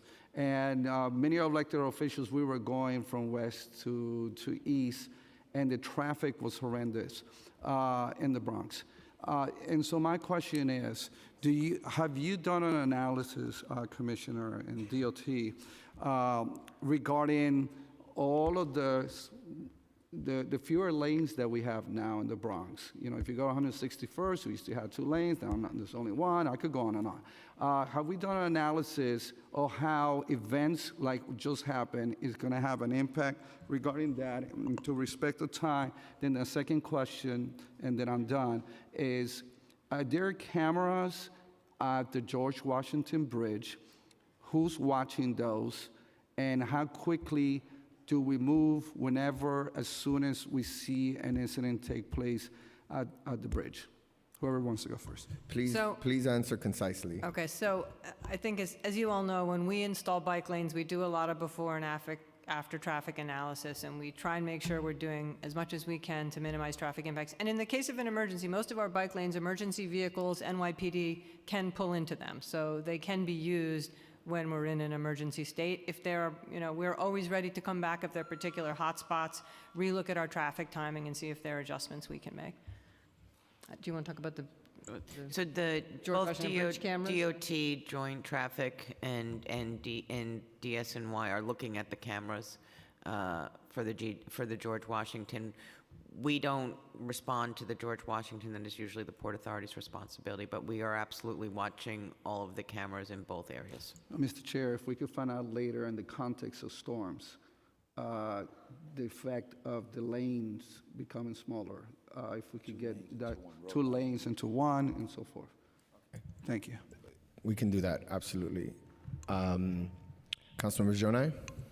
If you can help answer these questions, Commissioner, were all of the equipment, the plows, the salters, in the respective boroughs that they were supposed to be in? At the time of the storm? So at the time of the storm, in terms of the spreaders, yes, you had exactly the number of spreaders that we published in the Bronx that we had given you the day before. There are some boroughs that had plus or minus 1 or 2, just based on, they weren't moved to other boroughs, they just weren't all up. In terms of plows, we were not in a full plow Plan C. So in the Bronx, by 4:30 it was 27, by midnight it was 72. So we're adding the plows to the equipment through that evening. Thank you. I just want to make that statement again. It's very difficult for me to accept that the intelligent, knowledgeable leaders of various departments and agencies, no one came up with the idea that a declaration of emergency must be made. That's just outstanding. But on November 16th, a New York Post article reported that the administration is considering reevaluating your dual role of leading the sanitation department and the city's lead paint initiative. That was 2 weeks ago. Are you still leading both? Yes. What is the current status of the proposed reevaluation? So we are still on track to reproduce the 90-day report at the end of January. What is the staff that you oversee when you are wearing your sanitation hat versus your lead hat? The Department of Sanitation has just shy of 10,000 employees at this point in time, which is a variety of both sanitation workers and auto mechanics, support services and building trades, as well as a variety of other staff. On the lead team, which obviously is a coordinating team in terms of working with the expertise that is housed within HPD and the Department of Health. And so I have a staff of about 9 people who are working on it. Okay, thank you. What is the salary that you're receiving for each one of those positions that you? I receive only 1 salary. So there was no increase in salary? There was no increase in salary. Okay. Councilmember Jonai, I apologize. Salamanca gave me his 2 minutes. Chair, you can verify Salamanca, if that is true, I would defer. If not, we're going to have to move on. We can't be here all day. 5 minutes of questioning is more than appropriate. I want to allow for Councilmember Salamanca to ask questions. I'm sorry, Councilmember Jonai. Sorry, Councilmember Jonai. Thank you, Chair Reynoso. I have a question regarding the MTA buses. I know that MTA is not here. West Farms and East Tremont, I got videos on Twitter, the buses were skidding. When do they put chains on these tires? Does DOT or the city advise them to do it, or do they do it on their own? I'm going to answer a little bit for the MTA, but I'm not going to entirely speak for them. They're not here, and so they gave us some of their thoughts on the day, but in the end, I think you probably need to hear it directly from them. Like us, they coordinate through the OEM, but they make their own decisions about when to put chains on, and they put chains on generally when you have a certain number of inches of snow, not so much just for ice. They have been moving over to all-weather tires, so that, I think, will help with the the traction of the fleet. But just so you know, for them to put chains on, it takes a number of hours to do so. So given where the forecast was, I don't think that they would have thought to have put chains on that morning, and they have to take them back to their maintenance facilities, and it takes a bunch of hours to chain up a bus. Okay, thank you, Commissioner. Commissioner Silva, you've been here for some time. No one's asked you a question, right? I have a question for you. Has Parks addressed all 311 complaints for trees that are down, hanging limbs, falling limbs across the city? Yes, it's about 99%, but the answer is yes. 3,300 service 3,300 service calls, correct. All streets were cleared of trees, blocking streets. 5 o'clock the next day, and the day before Thanksgiving, we're about 98, 99%. All debris has been removed. Okay. And who's responsible, thank you, Commissioner, who's responsible for cleaning the highways, FDR, for example, the FDR, Bruckner Boulevard, or the I-95 to get you to the Whitestone or the Throsnick? By cleaning, you mean removing snow? Removing the snow. No, that would be the Department of Sanitation. Department of Sanitation. So you're responsible for our streets and also the highways, the roads leading to the bridges. So yes, we coordinate with our partners at MTA and the Port Authority about how close we can get before we have to turn around. For example, like at the Verrazano, when they did all the changes on that ramp, they actually have to block traffic so that we can make a U-turn because there aren't exits anymore. But that's the same sort of thing that we do. We do the pretzel between the Cross Bronx and the Deegan and the GW, and that is actually one of our pre-salting positions. All right. And finally, Commissioner, do you know how many spreaders or plows were not operable that day? Your microphone is down. Sorry. Our plan is to have 695. We had 679. So 16. Thank you, Councilmember Salamanca. Now, Councilmember Kalos, this is your first round of questioning. You will not get a second round. You'll get 3 minutes, and we're done. Please be concise as well. Thank you to the chairs for this mega hearing. I don't think one like this has been done before. To those on the panel, pencils out. I have a number of questions. I do want to start while you're getting ready for your questions by thanking the mayor's office. I got a call at 9:45 p.m. that a parent of a child with special education still wasn't home, and we worked very closely with the mayor's office, the NYPD, and OPT to get those children home. First question, you testified that the call center staff stayed until 5 a.m. Is that when the last bus arrived? Number two, do we in fact have GPS on every school bus with special education students as young as 3 years old who may be nonverbal due to autism or other items they may be facing? Number three, the mayor made a directive to the chancellor on Friday following the storm to Chancellor Carranza to implement GPS on all buses. I believe that's about 1,100 buses. Smartphones are about $20. Do we know exactly when that's going to go into effect? Do you need me to give $20,000 to get it live tomorrow? Because I'll do that. With regards to number four, the parent in question, her name was Jennifer Reynoso. On a day without snow, her child still faces a 3-hour bus ride. I don't believe that she's willing to put her child back on the bus since that fateful night where her child was on for more than 10 hours. Is there a commitment and a promise that that child is going to get back to a normal bus ride of no more than an hour, and that we're not going to have special education buses with more than 22 kids on them? They should be on the small buses, and I believe that is actually the status. for NYPD, DSNY, and anyone else who wants to jump in here, the big question I got from media was just, even if we got my magic GPS bill passed and we had a GPS on every bus, what can we do about it? Is it a situation where EMS could be dispatched, especially when the children are in special education, to provide services? Is DSNY able to direct a plow to get each bus home? And I'd actually be okay with that as a new parent.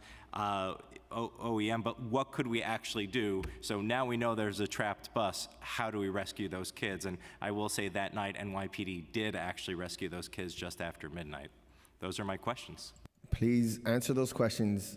A lot of them are yes and no questions, so answer them appropriately. Yes, I'm Thank gonna you, go and there will be fast. no follow-up to those questions. I'm going to go as fast as possible. So all of our special education buses have GPS, but our pre-K buses and our general ed buses do not. We are trying to get GPS in all of our buses. You had asked, the buses were getting into depots into the wee hours of the morning. I mean, some of our, into the depots at like 5 or 6 in the morning because of the traffic. Around parent communication with the GPS, I believe that was your third question. I want to make sure I got it right. When will the GPSs go live? We're looking at the best GPSs. We're assessing what other cities are using, what sanitation is using, what DCAS is using. Our goal and our hope, actually, we will get our GPS into busing by September of next year. I'll answer the last question. We have a meeting set up next week, DOE, OEM, and us, to kind of work out what issues happen and how we can improve in the future. Thank you. And just finally, like when we are contacted by OEM or PD, we would send a spreader. In this case, we would have been very challenging for them to get there. Okay.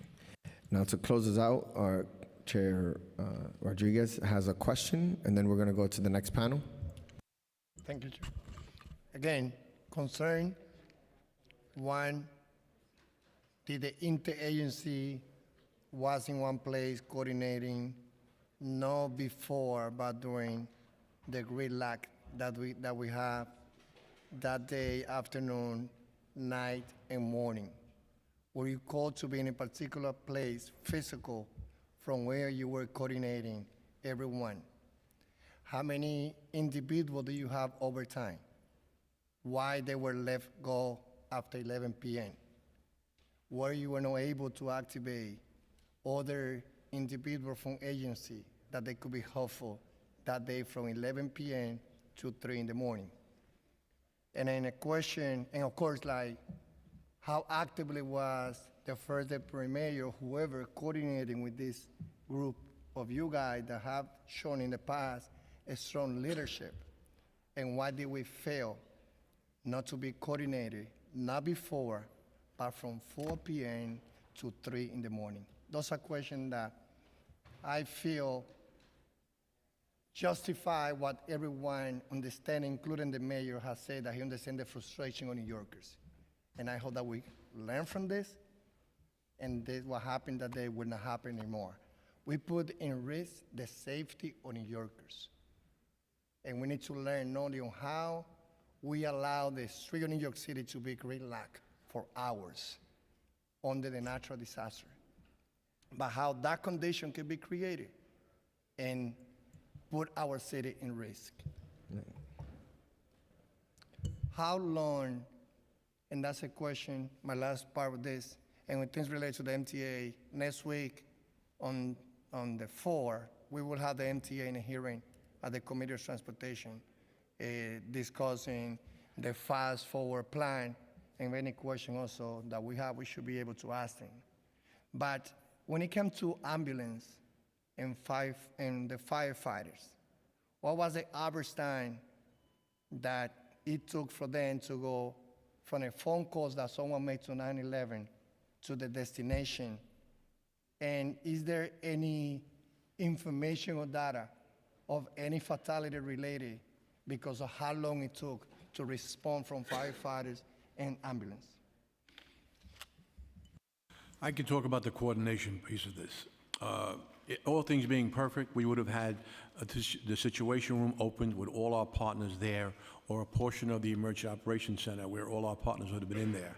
When the emergency does come to light, when the snow is falling now and the streets are gridlocked, we made the decision to do that virtually. Instead of asking people to come to emergency management headquarters and be physically present there, we thought that would have been counterproductive to try and get all of those folks to travel to Brooklyn under those conditions. So we did it virtually through emails and phone calls.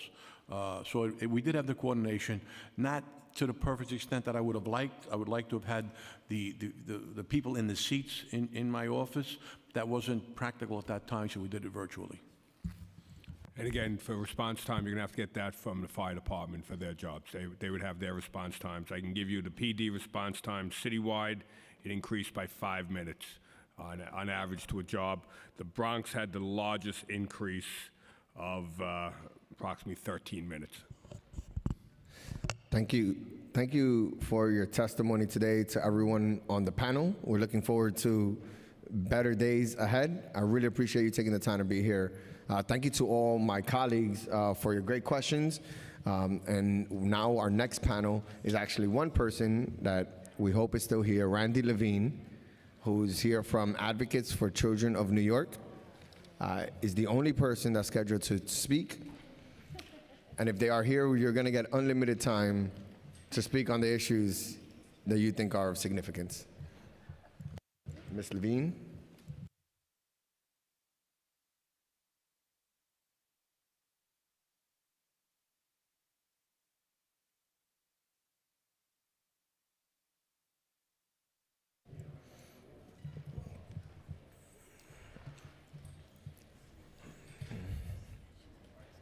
Can you please clear the dais so that, not the dais, I'm sorry, the testimony tables so that Ms. Levine can sit.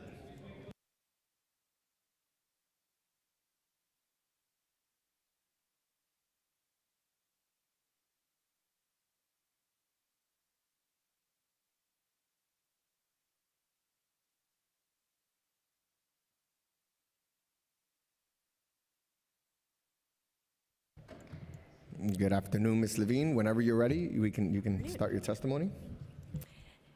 Good afternoon. Thank you for the opportunity to speak with you. My name is Randy Levine, and I'm the Policy Director of Advocates for Children of New York.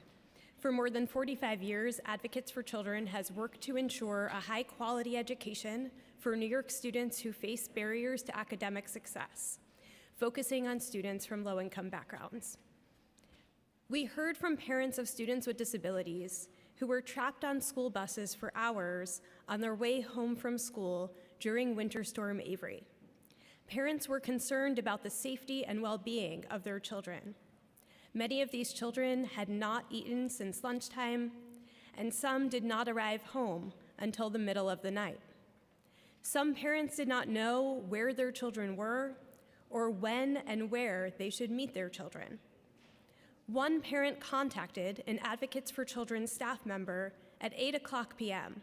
when her son had not returned home.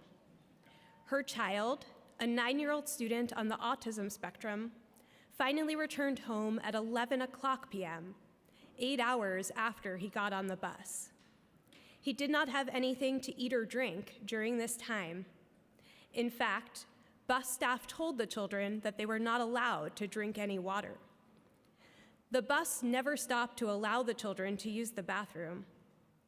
During these 8 hours, nobody contacted the parent to let her know where the bus was or when she could expect her child to come home. However, unlike many other parents, this parent was able to track the bus's progress during the trip and see where her child was because she had given her son a phone with GPS technology. We understand that unexpected events happen that impact a school bus ride, an accident, a traffic jam, a medical emergency, or a November snowstorm. This is a key reason why it is important for the city to provide all parents with access to real-time GPS data for their children's school buses. We strongly support Intro 1099, which would require that all school buses be equipped with a GPS tracking system, a policy the Department of Education is already in the process of implementing, and importantly, would give parents and schools access to GPS data in real time, allowing parents to know when the bus is coming, how long the bus is taking to get to school, and where their children are. We thank Councilmember Kalos and Chair Traeger for their leadership on this bill and look forward to working with the City Council to move it forward. The stories we heard about horrific bus rides during the storm also highlight the need for the DOE to ensure that bus drivers and matrons get the training needed to support students, including those with a variety of disabilities, on ordinary days and in emergency situations. These stories also illustrate the need for the DOE's Office of Pupil Transportation to provide better customer service and more effectively communicate information and updates to parents. Thank you for the opportunity to testify. I would be happy to answer any questions you may have. I want to defer to Chair Traeger. Thank you very much, Chair. I want to once again thank Advocates for Children for really just championing the causes of helping children. I just want to thank you for that and for your testimony. If you heard my exchange with the DOE with regards to the issue of language access, can you speak to this, whether or not language access to a variety of languages spoken in our city is provided to families, and if that was an issue that you heard as well? I can't speak to what happened that night as far as language access. I do think that it's important that we as a city continue to ensure that every Department of Education office that interacts with families has access to the language interpretation that they need. Agreed. You heard as well that there's a commitment that they're going to have or improve or create protocols with regards to having food and water on buses because they had no policy, they had no protocol, and we heard obviously the stories about kids, 8-10 hours on the bus, no food, no water, no bathroom. So there's new protocols that apparently are going to take shape, and we're going to follow up with the DOE. But I just want to really thank you and Advocates for Children for really just always being at the front lines of this issue. Thank you very much. Thank you. Like questions from Councilmember Gibson? Thank you so much. I am a huge fan of Advocates for Children. You guys do tremendous work. And I think, the question that a lot of the reporters have been asking all of us is, even after today's hearing, after hours and hours of hearing testimony from Commissioner Garcia and the fellow commissioners, do we feel confident that the city of New York is prepared for this winter season? And I think many of us are still equally as confused. A lot of our questions were simply not answered. And I think although we all experienced individual nightmare stories like many of our constituents, the most heartbreaking are our children. And that's unforgettable and it's unforgivable. And I spoke to a parent at 1 a.m. Her 2-year-old child with a special needs, she's a Bronx resident, her child goes to school in the Bronx, and she was the one who called her bus company, told them where her, where her child went to school, and they refused to give any information on the location of the bus. And that speaks volumes to the communication, but also what protocols are in place. So in addition to supporting the legislation that would provide GPS in all of our buses, not just buses with children with special needs, but what would you recommend from Advocates for Children in terms of other protocols that the department should look to have with all of these contracts we have, making sure that there is better communication? I think we all understand that with a winter storm that we faced, everyone was stuck in traffic, but you can't deny children water and access to a bathroom. And I think, Ursula talked a little bit about locations that could potentially be emergency evacuation areas where children would be let off the bus and allowed to use the bathroom and things of that nature. So from your perspective, what will you suggest the City Council should be looking at moving forward? I think that the issues that you raise are the issues to focus on. I think that, number one, we know that the Office of Pupil Transportation needs to revamp its customer service system. That's not only during emergencies, but that's day to day. The Chancellor has talked about the importance of empowering parents, and we hear stories throughout the year from families who have tried repeatedly to contact the Office of Pupil Transportation to get problems resolved and have never heard back. and have not gotten those problems resolved. We do know that the Department of Education has taken some positive steps in terms of stating their commitment and hiring new staff to really focus on that issue. And I think you're right as well that we should be thinking about protocols with respect to emergencies and with respect to students with disabilities on buses during those emergencies, and training for staff in terms of what to do in emergencies, but also in terms of training for working with students with disabilities in a variety of situations on days when there aren't winter storms. And finally, I'd add that the issues that emerged from this conversation, I think, lead to other policy change as well. We're all focused on these issues because of the storm. But for example, we have preschoolers who are traveling hours to get to a preschool special education program because the city right now has a shortage of preschool special education programs. And at a time when we are rapidly expanding pre-K and 3K for all, we need to make sure that preschoolers with disabilities whose individualized education programs entitle them to a seat in a preschool special education class get the class they need and don't have to travel for hours to get to that class, or aren't sitting at home because there's no class available at all. Finally, I think about students in foster care. Federal law requires the city to provide transportation so that students in foster care can stay in their original schools when placed in a foster home that is far away from their school, or when they switch from one foster home to another. But right now, the city guarantees only a Metro card, and that's not sufficient for a kindergarten student placed in foster care in a different community school district or a different borough to get to school. And, you know, in that case, you're really relying on a foster parent or maybe a foster care case planner who has lots of other responsibilities to transport that child. We hear enough about the difficulties of doing that on a regular basis, much less during a winter storm. And so I think that these are important issues that we hope the City Council will continue to look at over in the coming months.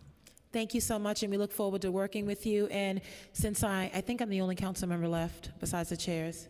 Yes, so I just want to take an opportunity to really thank you guys. Thank you to Chair Rodriguez, thank you Chair Reynoso, and Chair Traeger. This was a very good hearing.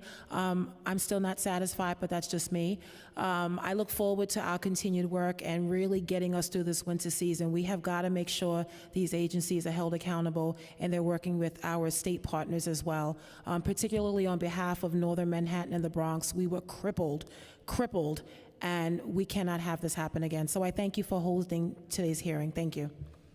It's unfortunate you're still not in our committee from like last time.